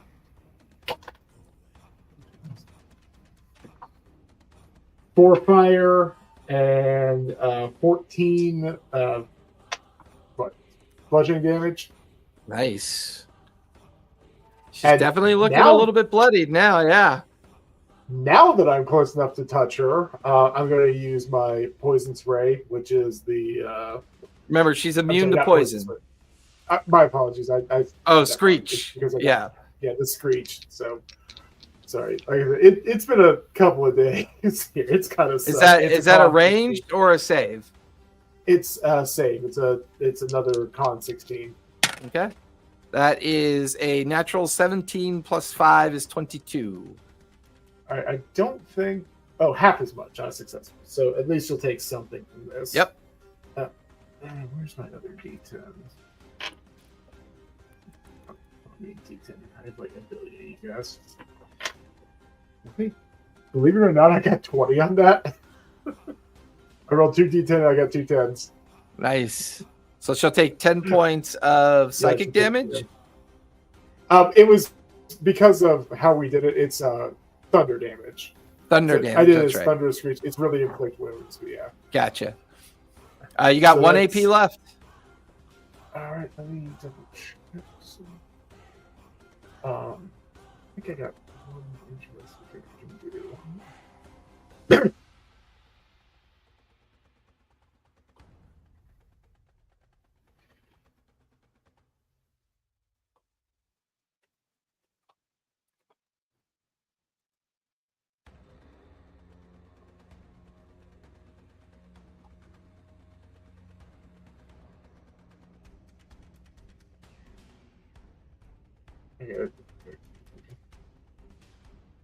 What you doing? I might as well make an attack at disadvantage because sorry, I was trying to read my stuff. Swing at one of those things, the other things, because you won't have. Oh, true. Fair enough. The guy to my left, the one that's right to the left of my miniature. I'll try to hit. Yep. Go for it. 15. 15. Unfortunately, that's going to miss. His armor class is 18. Oh, all right. Well, that's me. You get 2 attacks per action. You get 2 attacks per Oh. action. Guys, have I mentioned I'm really fucking tired? No. Nah. Oh, cool. Well, that's a 23. So, That'll hit with an extra D4 of damage. all right. So, extra D4, and again, might as well do Divine Smite. So I'll roll for that. That's a 15, so that'll hit. Okay. And you said an extra D4. Again, because I've been rolling my D8s on here because I don't have enough on me right now. That sucks. Big 6 radiant damage on that. You gotta love the algorithm dice, baby. Look, all radiant damage is good radiant damage. True. So It's like a until microwave on double high. Until Eritrea pulls that sword out. Yeah, there's that. Yeah, there's always that. Don't He does tempt take, me. He takes 14 physical and 6 fire damage. Nice. Sweet. He's actually looking a little bit bloodied. All right, so that's the end of my turn. Okay. Forn, you are up with Melody on deck. Okay. I double checked the rules as written for disengage, and it says my movement cannot provoke attacks of opportunity. So, Hey, Charles. Correct, but I believe you can disengage from one target to not provoke. You're currently in base with 3 It's- creatures. well, so it wasn't. It's not clear when I read it. That like I when I Well, read it out loud. Let's hear it. I love Yep, this part. I mean, hang on. Let me. Shit, where'd it go?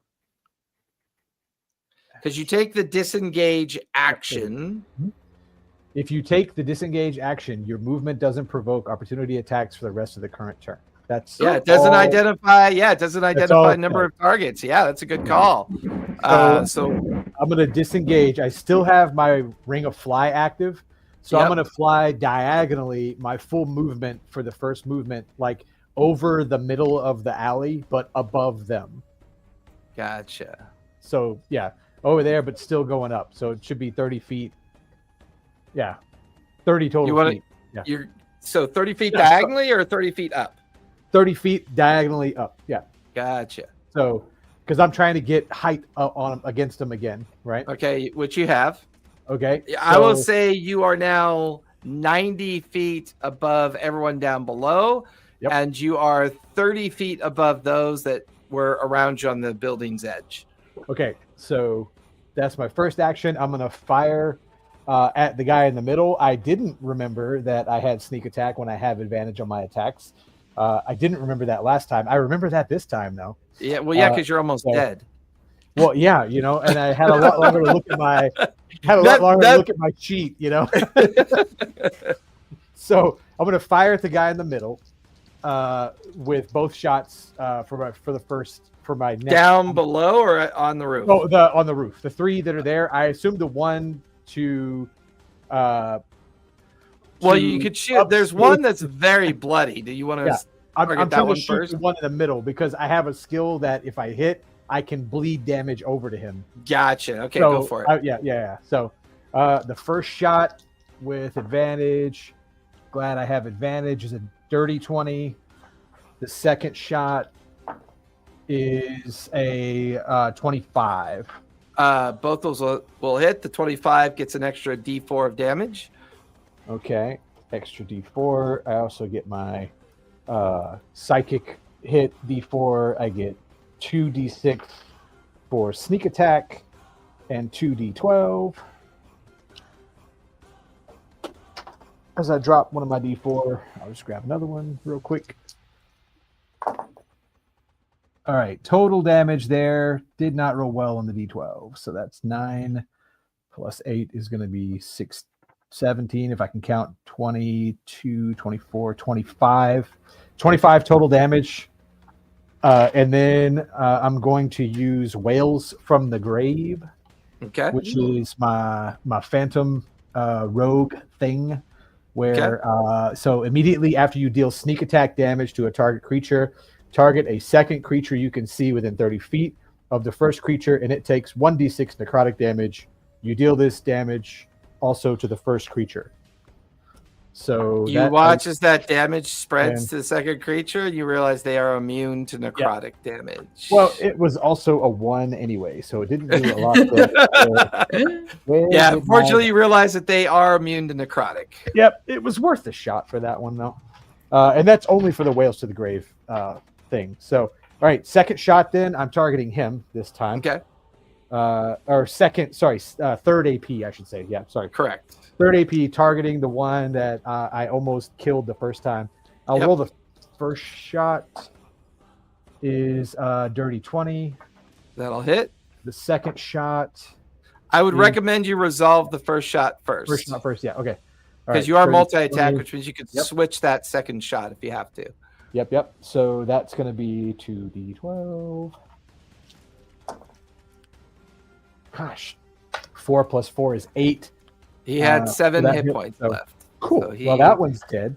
That one will be knocked out of the air and crash to the ground. So the second shot then, if I go back to the one I just shot at, I would be a regular, not advantage, right? Then I'll go to the other guy then, so that way I'm targeting a totally different. No, you'd be at a regular advantage because I forgot you're at advantage. So remember, you switched. Whenever you break away, it only counts as a disadvantage when you continuously shoot or attack the same creature.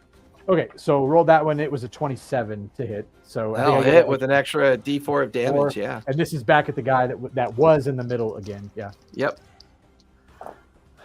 That's better. 13, 17, 18 damage on that shot. And then bloodied, but still in the fight. Yep. And then the other one who I haven't shot at all yet, my last AP, I'll shoot both shots at him. Okay. So that's a 15 for the first That'll shot. miss. Yep. And a 24 for the second, though. 24 will hit with an extra D4 of damage. Yeah. So I feel like I'm flying above you guys and just firing like at the roof while you guys are fighting all the stuff on the ground. All right. 2d8 or 2d12. Sorry. And then I got a +4 on that one too, right? Yep. For that. Yeah. For over. So that's 17 total damage on that shot. All right, a little bloodied, still in the fight. Yep. That will finish your turn. Melody, you are up with Karina on deck. All right, I'm going to take 2 smacks at the Shahibra. Okay, go for it. All right. Oh, boy. Okay, one of these is cocked. I'll reroll. Oh, that's better. All right, a 16 plus 7 is a 23. That'll definitely hit. Sorry, Professor, give me a Wisdom. Constitution save for when you approached her.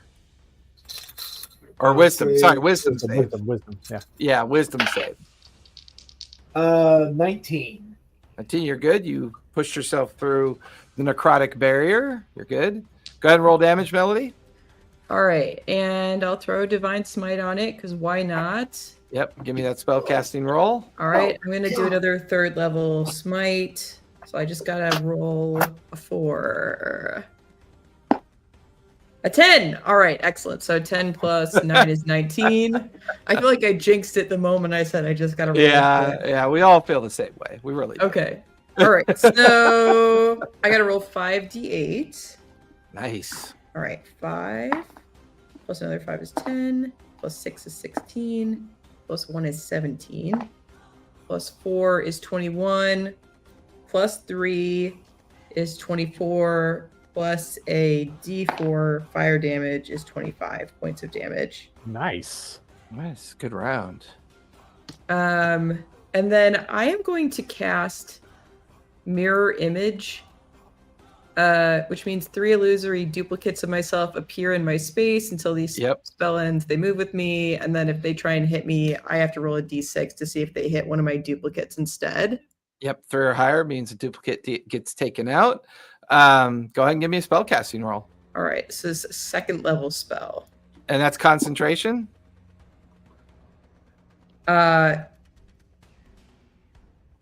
It does not say concentration. Then you're good. It is not concentration. Okay, I just rolled a 3 plus 9 is a 12. So meets it, beats it, right? Meets it, beats it. Nice. Okay. Although, Scraped you it know, out. get that Whales from the Void again, you might, you know, hurt some stuff around you too. So. Well, except it was all necrotic damage. Oh yeah, well, Well, at least the rift around you was. I don't know about yeah. divinity. Okay. So that leaves you with 1 AP, I believe, correct? That leaves me with 1 AP, and I'm going to take 2 more smacks at this lady, which I Go think I for can it. do straight. Okay. Yep. All right, that one's out of the box. One is a 12, the other one is a 19. Both will miss, unfortunately. Her armor Dang class it. is a 20. Dang it. That'll Okay. finish Melody's turn. Karina, you are up with the bad guys on deck. Well, she's still relaxing, but Oh, she's still chilling in the street, just go like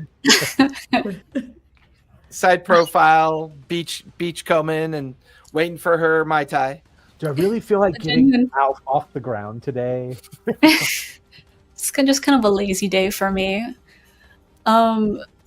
So, quick question: will I cast with disadvantage if I cast from the ground? Like, should I stand up or do I? Not necessarily. Okay, so I don't need to stand up yet. I'm going to use my once per long rest polymorph on her. Oh, She's within 60 feet, correct? she is. What's the save on that? It is a Wisdom 16. That is a natural 19 plus 5 is a Uh-huh. 24. That's a shame. That's what been. I will. I think. I'll silvery barbs that. Ooh, burn that reaction. Silvery barbs it. The party girl barb steps up. Right? I feel like your silvery barbs is accidentally spilling your drink. on her. That is a Oh, I'm sorry. Try that that is a again. 13 plus 5 is an 18, unfortunately. Oh, All right. But I think that only costs you 1 AP, right? It only Karina? costs 1 AP. Oh, Yeah. sorry. Oh, for both of us. Yeah, for yeah. Okay, well, that's a shame. I was really excited to turn her into a capybara to see where that goes. But since that's not in the cards for today, I am going to cast. I'm gonna try Wall of Light again. I'm gonna try and. Is there like an angle in which like what? Oh yeah, angle? you could angle it in such a way that you'll get the 3 creatures, including her, without getting Jalbatros or Melody. Nice. Okay, so that's kind of how I'm angling that pizza. Okay. Give me a spell casting roll on that.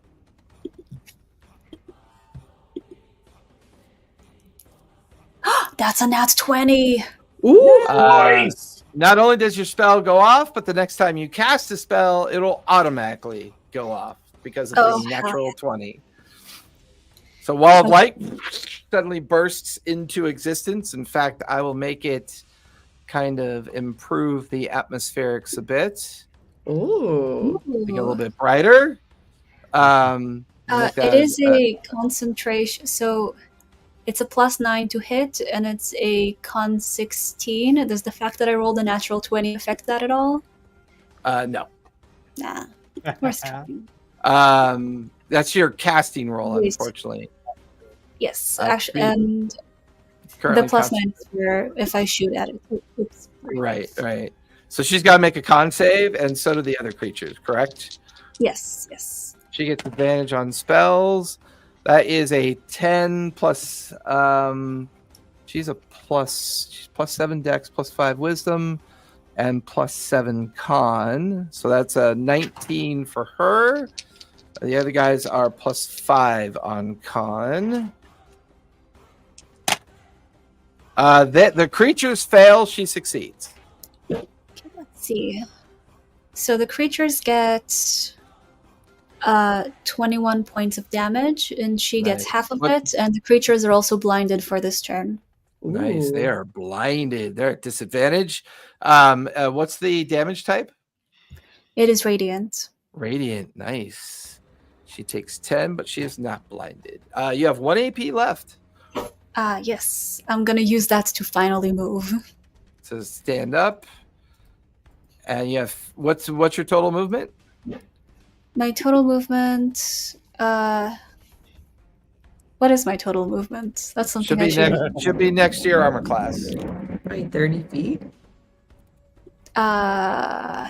Yes. Or Uh, wherever your it- armor class is, your movement should be right next to it. It's 20 feet. It's 20 feet. It's because I'm carrying a lot of stuff. You're okay. So 20 feet. So you got 10 more feet left after standing up. Nice. I'm gonna go kind of hide behind Eritrea, so if she tries to retaliate, he gets hit first. Okay. Sounds very Karina of you. Bad guys are up. We'll start up in the air. Yeah. These two are going to fly over towards Forn. It's gonna hurt. They are going to get into base with you. They are going to take their attacks. You want to move me higher? I'm down for it. I don't understand. I did not do a group select, so I don't really. It must have just weird. All right. So with that in mind, that was 1 AP to get into base with you. 2 attacks with the first AP. Yep. That's going to miss. 2 more attacks with the remaining 2 AP. That's a natural 20 and a 12. Yep. The 20 hits. All right. So they normally do a D6 plus 4. Oh, I'm So down. It's cool. I'm down. Oh, I had 9 HP left. Oh, okay. So you are I'm you down. are okay. You're currently unconscious. But Quick way question. up high in the If it's sky. been a long rest since our last fight, then the it hasn't been. It hasn't. It hasn't been. I was thinking about it. I think we've done 4 fights today. Uh-huh. Because we had you remember that goblin fight that was like 6 sessions back? That was Yep. still Yeah. today. That was Yeah. the morning. That was the morning you got up. Then you snuck through the deep mines and had that encounter at the sarcophagus. You then snuck through the rest of the mines to get up into the streets. You then freed prisoners. Picked a fight. And then you finally made yourself back to Tams. And as you were setting into your long rest, Foreign had his little incident with his come on. failed. Well, you failed your wisdom save. Had you succeeded, Yeah. none of this would have happened. Well, you know. Yeah, you're right. If you need This is somebody your to fourth- fail a wisdom save, I'm your guy. this is your 4th fight. Yeah. We were like, oh, we're going to get a short rest. And I was like, okay, great. I'll roll my hit dice. And I go in and I'm like, weird. I have no hit dice left. Right. Yep. Right. Well, and yeah, the last time Forn was asleep and had to roll a wisdom save, he also failed and had his spirit Yeah. sucked by Dabini. So This is going to be a little painful. sure. So the other creature's first attacks are considered critical, Yeah. and he has Exactly. advantage. So they auto crit. Yep. So both of those are going to hit. Yep. So now you're dead. Yep. Can I have used a reaction? I have something called Mantle of Inspiration. It gives people within 60 feet temp HP, and it allows them to immediately move without taking opportunity. 90 feet up. He's 90 feet up in the damn it. air. All right, Yeah. Sorry, how far away is he? 90 feet. 90 feet. Nope. Can't do mine. Yep. And Stop flying up so high. It was for advantage on the shots. I was hoping to get a couple more crits there. so the other one did 2 AP crit, which is okay. So he's got 1 AP left. So the one that's remaining, that with the 1 AP, will use that and carry your dead body down towards the Shahiva, which is only 60 feet. So now you and it are hovering 30 feet up in the air as it is trying to get you down to the pack hunter down below. That will finish that turn. These three are at disadvantage because they're blinded. So they're going to expend 2 AP, and they're going to take regular attacks on. Well, you both are pretty beefy, but they're. I'll say the one to your right, Melody, is going to spend 2 AP to take 2 regular attacks on you. Okay. Both those will miss. All right. He'll spend his, because technically they're all in base with each other. But shit, that means he's got to make a save if he stays within the wall of light. You know what? He's going to use that. He's going to move. If he moves out of the wall of light, is he blinded, or does he have to make a save at the end of his turn? He is still going to be blinded until the end of his next turn, but or until his next turn, but or until the end of this turn. Sorry. Gotcha. But he's not going to have to do another con save. Gotcha. He's not going to take another damage. Melody, he is going to use the disengage action and disengage with you. All right. Move his 60 feet to get into base with Karina, because he has what's called magic sense. If he's ever hit with any kind of magical ability, magical effect, or magic spell, he knows where it is coming from. It's part of his shadow background. Jabatros. Jabatros, there are 2 regular attacks coming at you. Both those are going to miss. I am switching dice. These guys are You're not, fine. they are not doing well. He will disengage and move into base with Karina as well, because he has magic sense and is blinded. So he doesn't know about Eritrea, but he knows about Karina. The last one will take 2 attacks on Melody and then 2 attacks on you. 2 AP. 14 plus 7 is a 21, Melody. Not going to hit. All right. On Professor. 14 plus 7 is 21, Professor. Nope. Nope. There's those higher ACs. Paladins. Oh, Paladins. All right. So the big bad is going to use 1 AP to make 5 attacks on you, Melody. And does she have blind sight or true sight? No, but she is currently not blinded because she saved. Okay. That's actually good for me. All right. That is 10 plus 10 is dirty 20. That will miss. 10 plus 10 is dirty 20. That will miss. 14 plus 10 is 24. 15 plus 10 is 25. 9 plus 10 is 19. So 3 will miss, and I think 2 hit, correct? Okay. Yes, that's right. And I'm going to roll to see if she hits one of my duplicates. Yeah. I 2 roll of your D6s. You can actually roll for both. I have 3 Obvious. duplicates, and I'm going to roll. Do I roll for each hit? Do I roll 3 D6? For each hit, you roll. Well, for the first hit, you roll 1d6. Well, I would roll 1d6. So it says roll a d6 for each of your remaining duplicates. So do I roll 1d6 and that roll applies to all 3, or do I roll 3 different d6, 1 for each person? No, you're right. I forgot. Yes, you roll 3d6. If any of those are 3 or higher, that duplicate takes the hit instead. Okay, all right. So I do have 2 that are higher than that are 3 or higher. Okay, so you do not get hit. So okay, you do so I not don't get hit on the first one. Correct. And then should I roll again? For the so other one of those correct. duplicates vanished, so probably I'm now rolling 2d6. Correct. Okay. Yes, and I got a 5 and a 6. So one of them are gone, but I didn't get hit.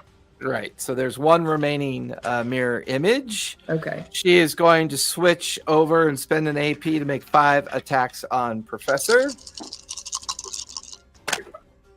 That is a 29 to hit, a 24, a 28, a 28, and a 12. So I think 1 misses, 4 hits. 1 misses, 4 hits, and I believe what was the lowest of those that wasn't a 24 was the lowest. Okay, I believe other than that, the others, so 3 of them are 5 above my armor class. What's your armor class? Armor Oh, class. 5 above your armor class. Yeah. Gotcha. Yeah. So that is going to be, wow, I got to bring all my D8s out of storage. Yeah, this is going to hurt a lot. Yeah, this is probably going to hurt because I get to roll 3 D4s as well. The D4 is an additional 6 of physical slashing damage. And then that's going to be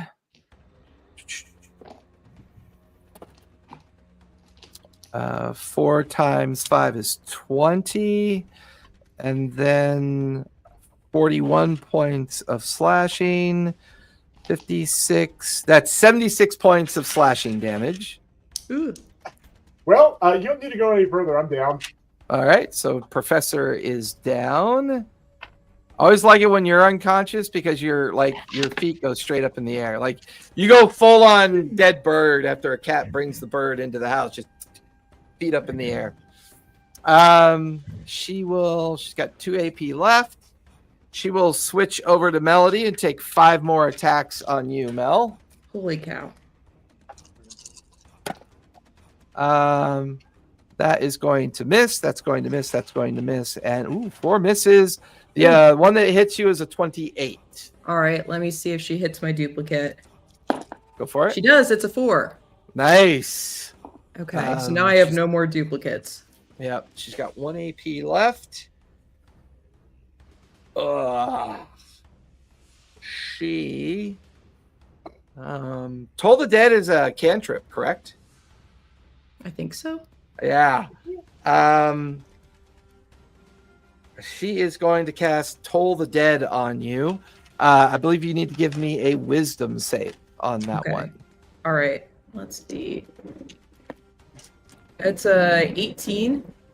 Yeah, let me double check, make sure it's not con.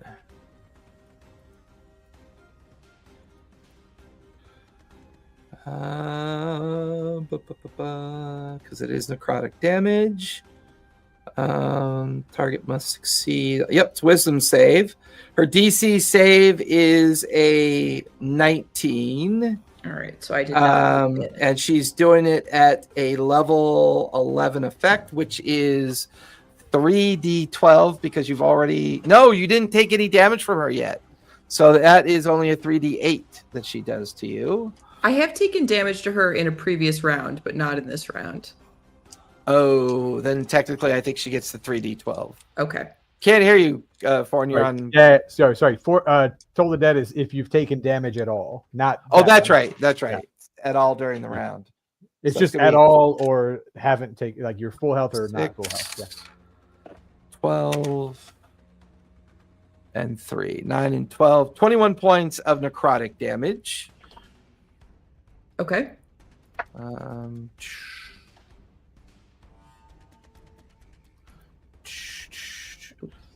Oh, yeah, I like that idea, Earthen, just in case they abscond with your dead body. Gotcha. Yep. Okay. That's Just in fair. case. That's fair. Just in No. case. I like it. All right. That was her final AP. They went. Eritrea, you are up. Then we'll be at the top of the 3rd round with Professor Jalbatros on deck. Well, kind of. Maybe. Where's Forn's body? Forn is 30 feet up in the air, being held by one of the winged creatures, and it's got him in his talons and claws, and he's cruising down. Keep in mind, he is not unconscious. He is dead. Yeah, dead. And he's being flown down towards the pack huntress known as the Shahiva.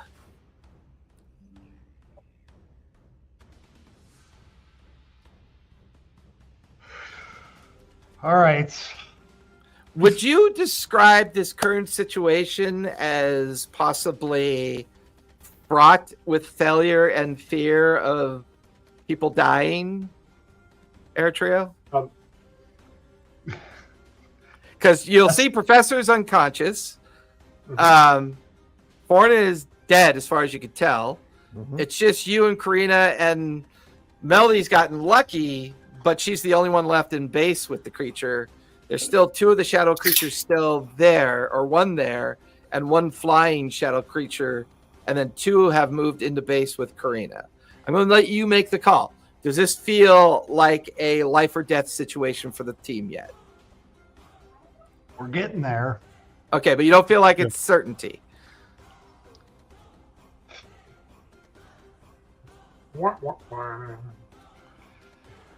No, I have too much faith. I have too All much right. faith in my You do friend. not need. You do not need to make a charisma save yet. Okay. Ooh. Yet. Like you feel the blade begin to hum and vibrate inside of your kind of awareness of it, like it wants to come out, but you're like, no, I promised Melody I wouldn't. No, we can do this, and you kind of resist the urge to summon the blade.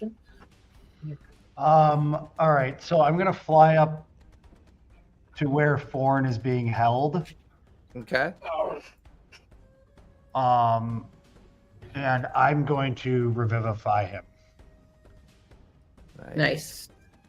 Pull out the diamond. You begin to burn it. Give me that spell casting roll. That is a 19 plus 8, so that Nice. As he's flying down, you bring out the diamond out of your pocket. As you fly up, you burn the diamond. It dissolves in your hand. You're able to place your hand on Thorn. Thorn, you are conscious with 1 hit point. Whoo! You have 1 AP left, Eritrea. what are the odds of is Jalbatross, like, is his mouth open? You want to poop in his mouth? Are you trying to mama bird him right now? I'm trying to throw a healing potion into his unconscious mouth. I enjoy that creativity, but you physically have to be able to pour it into his mouth. He would take 2 death saves for throwing it, and it's Yeah, he'd choke on it like a big anchovy and just curl up and die. Because I only have 1 AP left. I do enjoy that kind of creativity, though. Don't you have That sounded like a Karina description to me. It definitely sounded like a Karina. But don't you have I'm an Azamar special Healy stuff? Oh yes.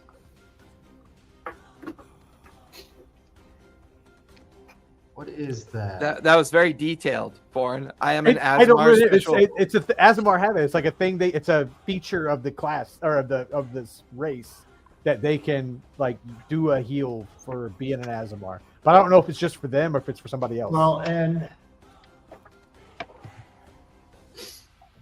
Azamar, hold on.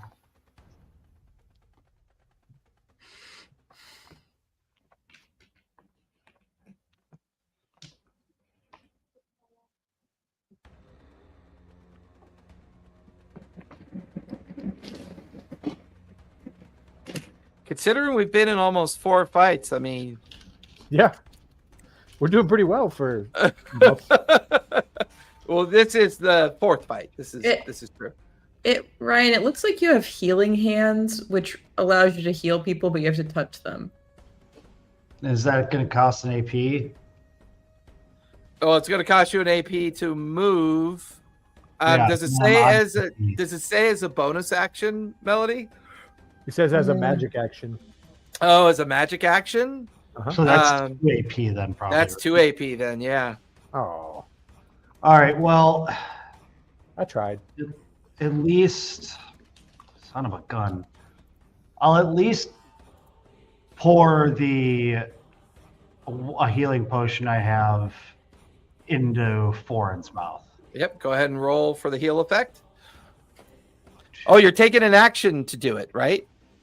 Is it an yeah? So that's one. Otherwise, it's a free action to do it, and then you roll to see what the healing effect is. If you take the action point to do it, then he gets the full healing amount of the effect. Yeah, let's just do the full healing amount. Okay. Which healing potion are you using? It's just a potion of healing, so Okay. 2d4. So that's 10. That's 10 points. Yep, that's 10 points of healing to you, Thorn. 10 more than I had. Yep. You are currently grappled by the creature, however. Yep. Okay. That will finish Eritrio's turn, top of the third round. Professor, give me a death save if you would, please. 11. Yay! 11 Nice. is a success. That'll finish your turn. Thorn, you are up with Melody on deck. Whew. Right. So, question: does Misty Step? Would I get ungrappled if I Misty Step? Correct. It does not trigger attack of opportunity, and it will negate the grapple effect. Okay. Blow on these dice and see if I can if I can get this casting roll off. Because the last time I tried, it went so well. Yep. Okay, 17 for that roll. So without That'll go off. adding Where are anything. you Misty stepping to? So I'm going to Misty Step to this. It's right the front to the right. That little tower there. Yep. My mouse is on it. Not that that helps, but you know.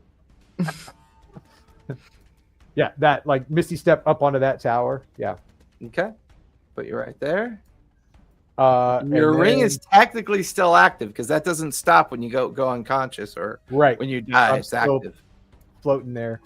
Okay. And I'm going to I don't know really what happened. I assume Eritreo did something for me, so I'll thank him as I bolt away. And then I'm going to fire at the guy that was still up in the air, I guess. No, I'm gonna shoot it. I'm gonna shoot it. The redheaded bitch. All right, go for it. Where did so the other one go? Why? it disappeared when you moved me down. Yeah, that was weird. Let me copy this one. And I'm firing from height, so I have advantage on my attacks against her, right? Against her, you do. Yes. Well, also somebody's in base with her too, so I would get, Yes. Yep. I'd get advantage anyway. So Yep. Go for it. stupid. Sorry that I moused over the stupid thing on my taskbar that causes the weather and all that information to pop up. So I couldn't see anything for a second. That's 21 to hit on the first shot, That'll hit. and the second is a nat 20. Yay! Nice. Nat 20 She will means a 20 and a reaction. 13. She will burn a reaction, and she will. It's a different name for it, but she will silvery barbs that. Okay, reroll. Yep. It's at silvery barbs on a reroll is one dice or both dice for advantage. I think you re-roll the natural The one 20. die. Okay, just the The one one die. die. Yeah. Sure. Different die this time. Yep. That's a 13. But okay, so hear me out. I rolled a 13 on my other die. So But this turned it's not advantage or disadvantage. It's a Right. re-roll of a It single turned- die. so it turned a nat 20 13 into a 13 13. No, it doesn't work that way. Nice try. Oh, damn it. Hey, I mean, You had to Trick- try. look. I do appreciate that. So, right, but both hit anyway, though. So Correct. Roll 'cause for it'd be, damage. 13 would be a 23 to hit. So, but neither one is plus a D4. So I'm going to roll all four of these. Plus sneak attack, plus that. Okay, I think that's all the dice. 10, 18, 22, plus 8 is 30 total damage. Yeah, and at the top of every time she goes, like right before she goes, she has a self-regenerative ability. Mhm. So you notice that she kind of heals a lot of the wounds each time. Not enough to stay ahead of the damage, but enough to kind of slow the damage down. Okay. Then I'm going to take my second shot at the guy that's next to Eritreo, even though he's not showing up there, because that's where I was when I was healed. Oh, yeah. Let me lower that Yep. down to the proper height. And See, so it disappeared again. Weird. Weird. That is so Well, I know weird. he's there. So with him being, is that considered in base with Eritreo? Yeah, definitely in base with Eritreo because he would have been in base with you. Okay. I don't know so why I'll- it's doing that. That's weird. I'm same thing, firing at him on my second Okay. action, which would be my fourth action. Sorry. So that way I get advantage on those attacks. Okay. Glad I got advantage on it. That was an 18 on the first shot. And gosh, so close. A 9 and a 10. So a dirty 20 on the second shot. Yep, both will hit for regular damage. Both will hit. So get those D12s back. No extras on those though, unfortunately. But I rolled pretty well. So that's 26, 7 plus 8 is 35 damage on that guy. That is definitely enough to finish that one off. It comes apart and just kind of collapses to the ground in pieces.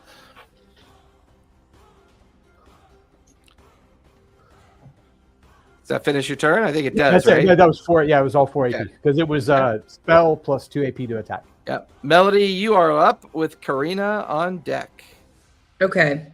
First action, I will heal Jalbatros my second action, but my first action, I will take 2 smacks at this lady. Go for it. One of those is a nat 20 for a 27. The other one is a 19. She does not want to get crit by you again. She will use a second reaction, and it's silvery barbs you. So go ahead and re-roll that natural 20. Okay. That's a 20, a dirty 20. Dirty 20 will still hit. That is her armor class, so both will hit. And I am going to use... absolutely hilarious. That would have been awesome. I'm going to use a Divine Smite, 3rd level. Go for it. 13 or higher. Don't let me down, dice. Okay, yes, that's a 10 plus 9 is a 19. That'll So go off. the Divine Smite at 3rd level is 5d8. Then I'll roll an additional d8 for my sword. Yeah, could you imagine a crit with that? She'd be in big trouble. 5 is 10, 13, damn. Oh my god, 15. Oh my god, 18. All right, that's 18 points of damage from 68 plus a d4 is 20 plus 3, so 23 points of damage. Ooh, not one of your better damage rolls. Not at all. And then I'm going to reach down and do lay on hands and dump 29 points of healing into Professor Jalbatros. All right. So he is back up. And then I'm going to smack this lady 2 more times.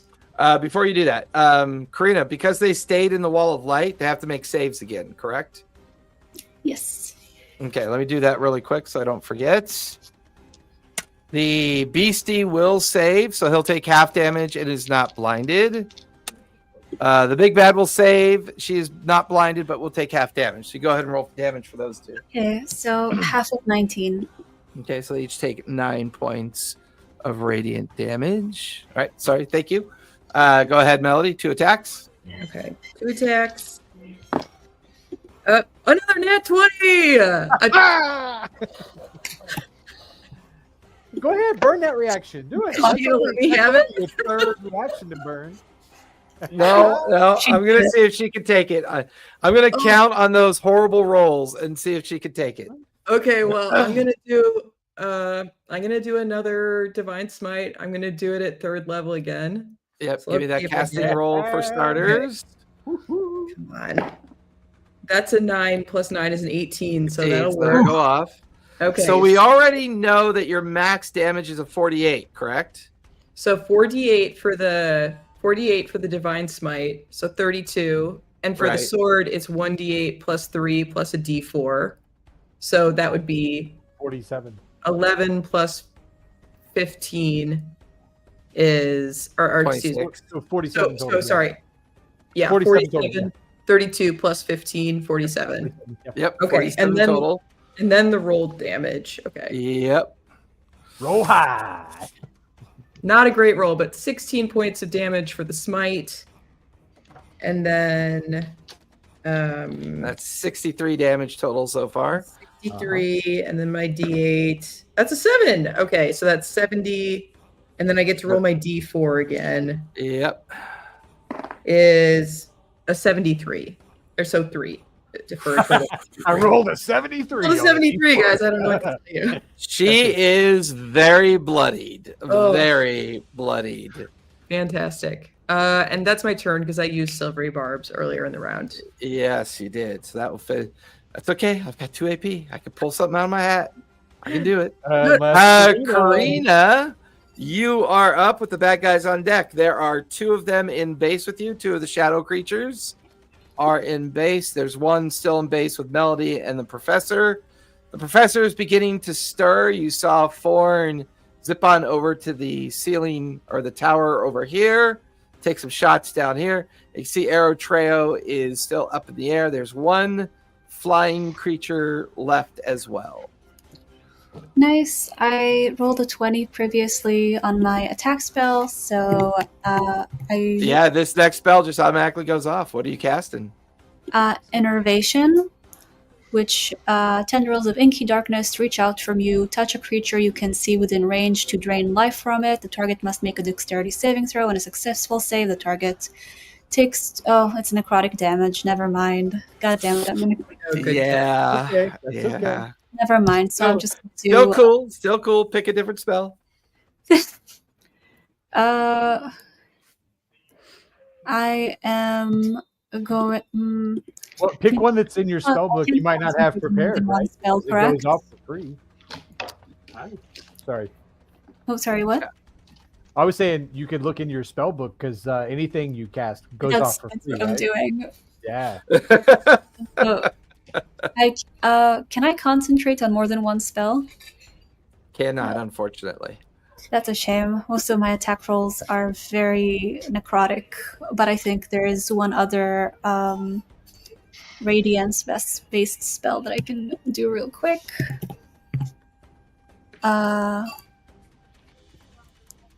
Sorry, thought I had. Yes, Sickening Radiance. Yes, Sickening Radiance is just an attack, so it should be okay. I know it's concentration up to 10 minutes.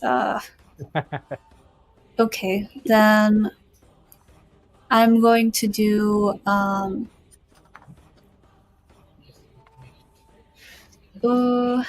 dang, I have my other one ready.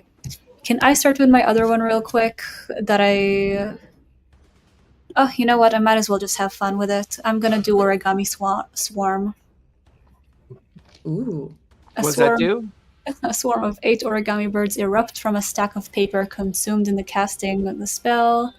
If the target is within 30 feet of you, when you cast the spell, the swarm collides with the target, dealing 8d6 slashing damage to it, and the birds disappear. If the target is further than 30 feet away from you, cast the spell, the swarm travels 30 feet per round in the direction of the target, ignoring difficult terrain.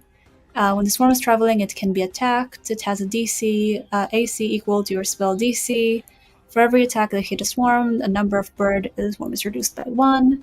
And the start of your turn round, and then each round it attacks again with a 1d6. Honestly, not the most effective spell, but I really want to use it because it's cool. Very fun. A swarm of paper birds erupt around the 2 shadow creatures in base with you. Is she within 30 feet of me? No, she's within 45 feet. Can I do a different spell and then wait with that for my next spell? Sure. What would you want to do differently? Can I roll Thunderstep, which I already have prepared? To teleport Technically, the rule is your very next spell you cast succeeds. Yeah. So Thunderstep would automatically go off, and then you'd have to make a spell casting roll for Origami Swarm. Damn it. It sucks. Okay. Well, it's just not practical for me to use this the way I want it to be used, but I think that's life sometimes. So you're going to do Thunderstep, right?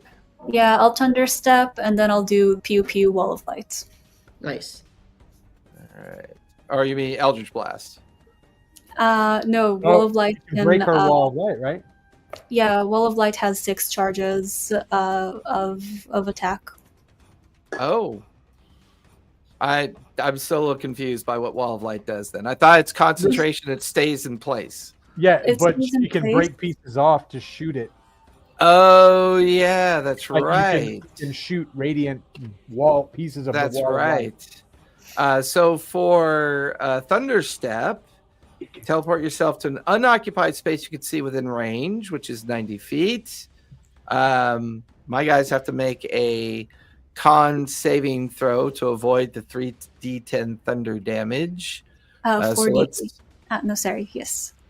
Thunderstep, it's 5d10 at my level.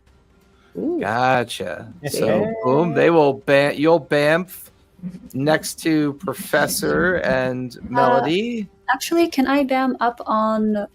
Is there like? Can I be on the? On Roof the. near me. I Over was gonna here. up on the roof thing, so I have The advantage. awning. The awning, yes. So I have advantage on like shooting her and like good visibility. Well, yeah, but shooting her. Did you disappear too? She just disappeared. Oh. What in the heck is going on, man? There's a bug in this area of It's like a 20-foot range.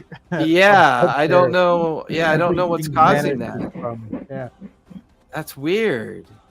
I don't know what's causing that. Hold on, I gotta bring your character back. Give me 1 second. I don't know that. I'm gonna have to debug that tonight because I don't understand what's causing that. That. Bring your character back out. I'm going to place it up here on the canopy. Let me pull up the concentration. All right. She is now within 30 feet of you. Perfect. Go ahead and roll your 5d10 thunder damage. They both, that's a 3 and a 5 on their con save. So that is going to fail. That's gonna be 37 damage to both of them. They will both Nice. disintegrate. They both are destroyed by that effect. And now I'm going to pew pew wall of light. I believe. Do I have 2 for attack, or do I have 1? I think your class, you only get 1 attack. Oh, that's a shame. Oh well. I think Then- only Eldritch Blast gives you 2 attacks. That makes sense. So I will do 1 wall of light and 1 Eldritch Blast. Well, no, you can do 1 Wall of Light and 2 Eldritch Blasts. Or 2 Eldritch Blasts, right? Well, you've got 2 AP left. Well, Yeah. you've got 2 AP left.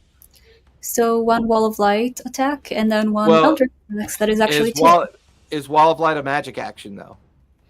It's once it's up, it's like an attack, or I guess It says until in you can use an action. So I would think it would be 1 AP because it was 2 to cast Correct. the spell, but Yep. 1. So you could use 1 AP for Wall of Light attack and then 1 AP for 2 Eldritch Blasts. perfect. Yeah. Nice. Hell yeah. So I'm gonna roll to attack on wall of light. That's gonna be 28 con. It's just 28.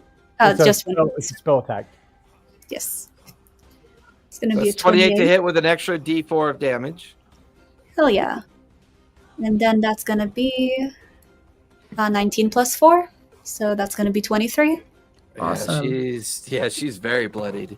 Very, very, very bloodied. Nice. Then I'm going to Yep, do 2 Eldritch Blasts. 2 Eldritch Blast. Does it matter? I guess if I do it as a cantrip, I can only do it on the first level, correct? Correct. It's only a cantrip. Yeah. Yeah, it's only a first level cantrip. Oh well. So first one is gonna be 16. 16 will miss. Second one is gonna be 22. 22 will hit. Roll for damage. That's gonna be a 9. 9 of force damage. She has 2 hit points left. Ooh, nice. But it's her turn. Yeah. She is up. She is up, but I believe she only has 2 AP left. Yeah. Correct? Yep. She used 2 reactions. Now, at the beginning of her turn, she gets 3d8 hit points back because of her regenerative ability. So she gets 3d8 plus her con.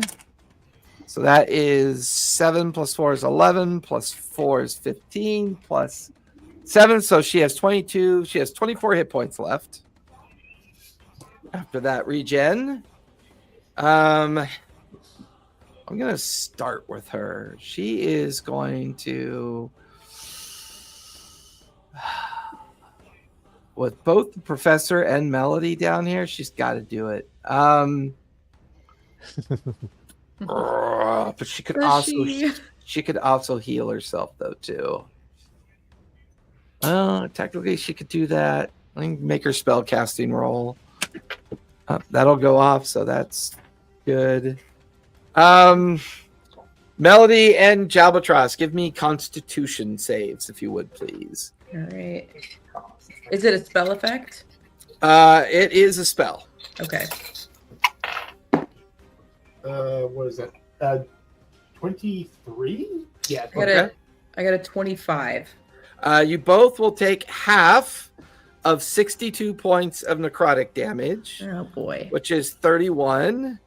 Well, I'm down again. Thanks. Okay. She will then only get half of that half back as healing. So she gets 15 back. She's up to 39 hit points. That'll finish her turn. The creature in base with Jalbatros will take 2 attacks. Those are automatically crit, and I rolled each of those. So that is 3 failures for you, Jalbatros. Can So I you are now. Can I silvery barbs these attacks? You can silvery barbs one of them. I'll silvery barbs one of them. Okay. My next roll is a natural 20. Damn. Like the beast just leaps onto Jalbatros. There's just like feathers flying up in the air. You watch as part of his entrails kind of spill out onto the ground. Ugh. So he's got 3 AP left. He will spend 2 AP to take 2 attacks of advantage on you. That is going to miss. That is going to miss. He'll take 2 more attacks on you at disadvantage. That is going to miss. That will hit. That is a... No, that'll miss because you're 23, 22? 22. Yeah, that'll miss. That was a 21. That Nice. will miss. He will finish his turn in the wall of light. He will fail. He's blinded. Go ahead and roll damage, Karina, for wall of light. I'm gonna be so mad if my corpse just thunks down at the end of this. 17. 17. That will disintegrate that last shadow creature. Cool. This one will spend an AP and move down into base with Thorn. I figured. It will take 1 AP to make 2 attacks at you. That is a 22 and a 24. Yeah, both with both are more than 5 over. So That is 8 plus 8, 16 plus 3. That's 19 points of slashing damage. I'm back down again. Back down again. He's got 2 AP left. He's going to finish you off again. So Sure. he'll use his last remaining 2 AP to finish you off. He is unable to grapple you and take you down to the Huntress, the Shahivra. So that will finish his turn. That one disintegrated. She finished. Yeah, that finishes the bad guy's turn. Both Jalbatros is Jalbatros is dead. I'm dead. Yep. And Dead. Thorn is dead. So they're both dead. Yes, they're Dead, both dead. dead. What a great time for the cleric to shine. So the Do question, you feel like it's the question from your vantage point, Eritrio, the Shahivra has recovered some of her wounds.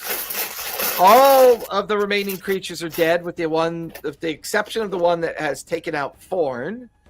But both Thorn and Jalbatros are dead. Do you feel like this would trigger a response from the blade? roll for it? No. Wait, yes. Do the dart. Come on, You roll just- for it. You watch as Karina does the Spider-Man thing where she hangs down her head with her hair hanging down. She's like, do it, do it, do it, do it, do it, do it, do it, do it, do it, do it, do it. I still am thinking of the conversation I had with Melody earlier. And Yeah, that's fair. I want to Yeah. have faith and a hope, and I'm going to fly down to Professor, revivify him. All right, 1 AP to get next to him. Give me a spell casting roll for starters. That is a 15. I rolled a 7. So What's Nice. the level of the spell for Revivify? it's 3. So Oh, so you're good. That's a 13 or higher. So it barely passes. That's fair. That means the diamond is consumed. Professor Jalbatros, you are back among the living with 1 hit point. You have 1 AP left. use my last healing potion and dump it in. Yeah, that's spend an action doing that. Professor, you have 10 hit points. 11 hit points. 10 11. Plus, yep, 10 plus 1. That's my turn. Great That turn. will finish Arrow Trio's turn. Top of the round, Professor, you are up with Thorn's dead body in between you and Melody. Forn's right, dead body hanging off the top of the building. Yep. How far away is Karina from me? Karina is 25 feet to your left. Cool. All right. Very first thing, I'm going to stand up because Nice. But, so yeah, We can't tell from Next your thing- mini, though. what's up? So we can't Sorry. tell from your mini if you stood up or I if know, you're right? laying down. Which is I'm why I going to normally cast- put you in fly mode, just so it's easier to see. Because of his cool pose. No, yeah. Yeah. So I'm going to use Prayer of Healing, which is Oh. one of those things that we prepared.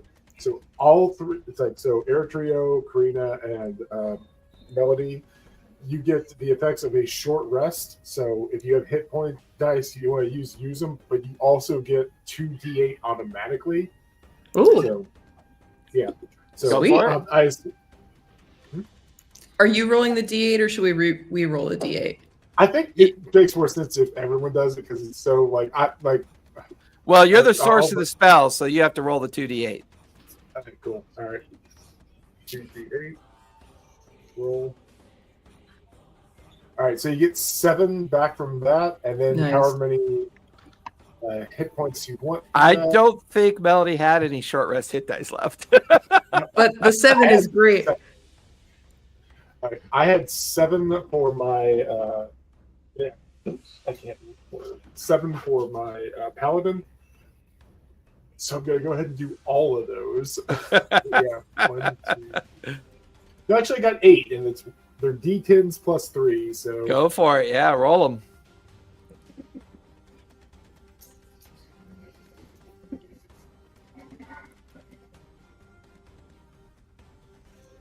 $48. So that's Nice. 66. Well, hang on. I still got to do my plus 3 because again. That Wait a minute. Prayer of Healing, is that an ability or a spell cast? It's a spell, so I have 1 AP left. But yeah. But I still need you to make a spell Oh, cast I'm roll. sorry. Yeah. It's a 14. It's a 3rd level, but it still passes. So Yep, you're good.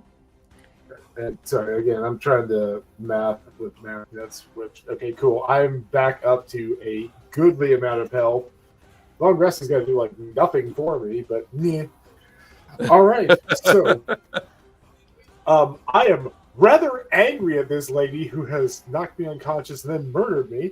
So Yep. I'm going to use my last thing to attempt to hit her very hard. Monster. Yeah, you get 2 attacks. You're in base with her. Go for it. Yeah. All right. Oh, damn it. That's so close. 27. Yeah. 27 will hit with an extra D4 of damage. All right. And Bongo trio. We just noticed that. You know, he has one fun role play session of sneaky, and now he's just locked into bongo. One fun roleplay session of going to a house of pleasure. Yep, and he's locked in. He's locked and loaded. No, the bongo trio sounds like a band. It does. Yeah, right. right, give me one sec. I'm gonna go ahead and I keep forgetting to do this, and I also didn't realize I could cast it at a higher level in my earlier ones. But he's going to take a total of 14 physical and 4 fire. I'm going to cast what is it? Smite. Yeah, smite. So, Oh yeah. Divine smite. Given I'll roll for that, but that would be 4 d8 because I'm stupid and didn't realize I had it at 3rd level. Give me a casting roll. I need a 13 or higher. 14, we're good. Okay, you're good. Go ahead and roll damage. All right, and screw it. Again, we're just going to do the d8s here. 17, what is that, radiant. She's back to being very bloodied again. Okay, I'm going to hit her with my second attack. So, well, Yep, go for it. Yeah. What are you? 4 dice. 21. 21 will hit. Her armor class is a 20. Alright, so let's see. And again, same thing. Rolling my 4d8. Don't forget to make that spell casting roll if you're doing smite. Oh, yeah. Sorry. 18. 18, you're good. Go ahead and roll damage. All right. That is, oh god, that sucks. That's 9 radiant, and 14 physical, and 6 fire. Just a pretty decent on that. She's got 1 hit point left. Oh come on! That will I'm finish. out. Yeah, that'll finish Albatross's turn. Forn is dead. Go on, Melody. You did most Melody, of this. you're up. All you gotta do is hit her. All you gotta do is hit her. Watch me now, like, miss 8 times. Whiff. Okay. Whiff. That's That's one of those is a miss, but the other one's a 17 plus 7 for a 24. Silvery barbs. Rude. Absolutely rude. All right, I will roll again. Oh, that's a 3. Okay, that's not gonna hit. I will Sacred Flame that bird that attacked Forn. Okay, go for it. That's a dex save, right? Or is that a Dex ranged save. spell? Yep. Dex save. 16 plus 3. All right, that's not gonna hit. All right, back to the lady. Let's see if I can get this done. One of those is a nat 20. The other one is a 23. Silvery barbs, both of them. Come on. She's got 4 AP. So 1 AP on the first silvery barbs. Now she's doing 2 silvery barbs. This is outrageous. Okay, I got a 18 for a 25. She'll use her last AP to silvery barbs that one. Okay, I have 1 AP left. Oh man, is there Just anything I headbutt can her at do? this Stab her. point. Just You stab still her. get to re-roll it to silvery barbs. You still get to re-roll it.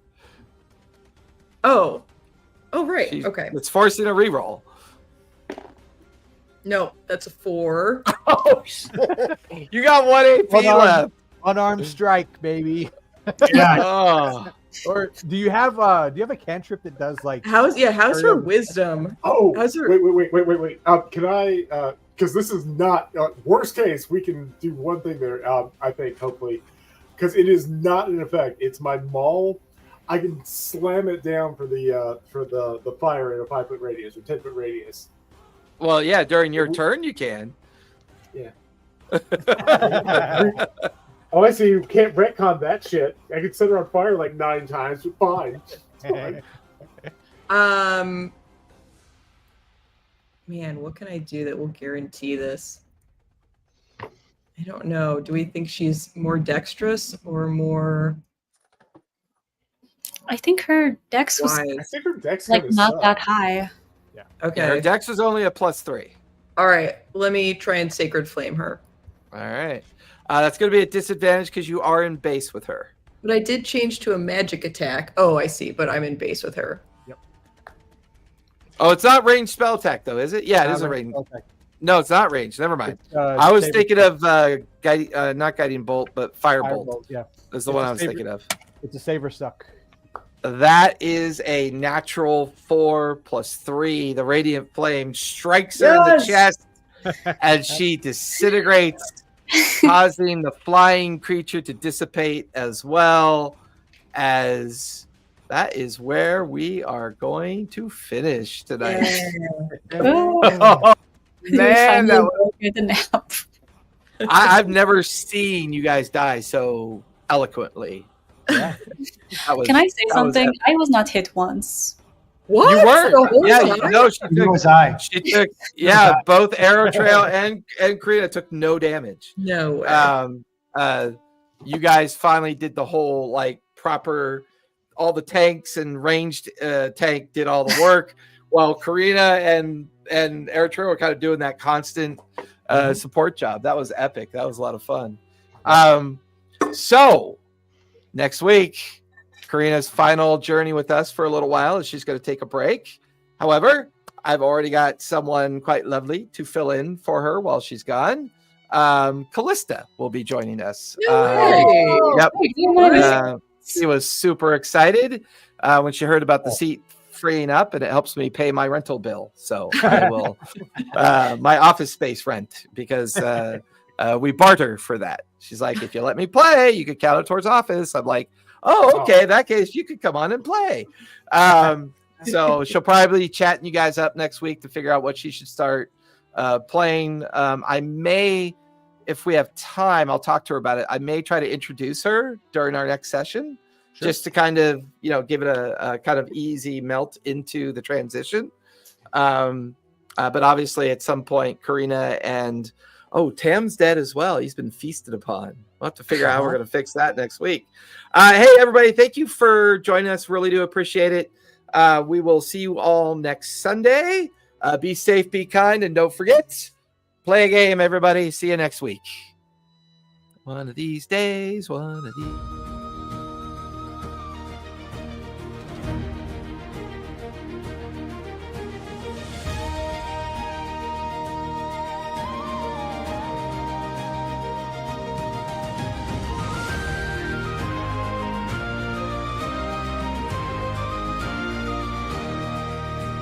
The wind calls out from the edge of the sky, a whisper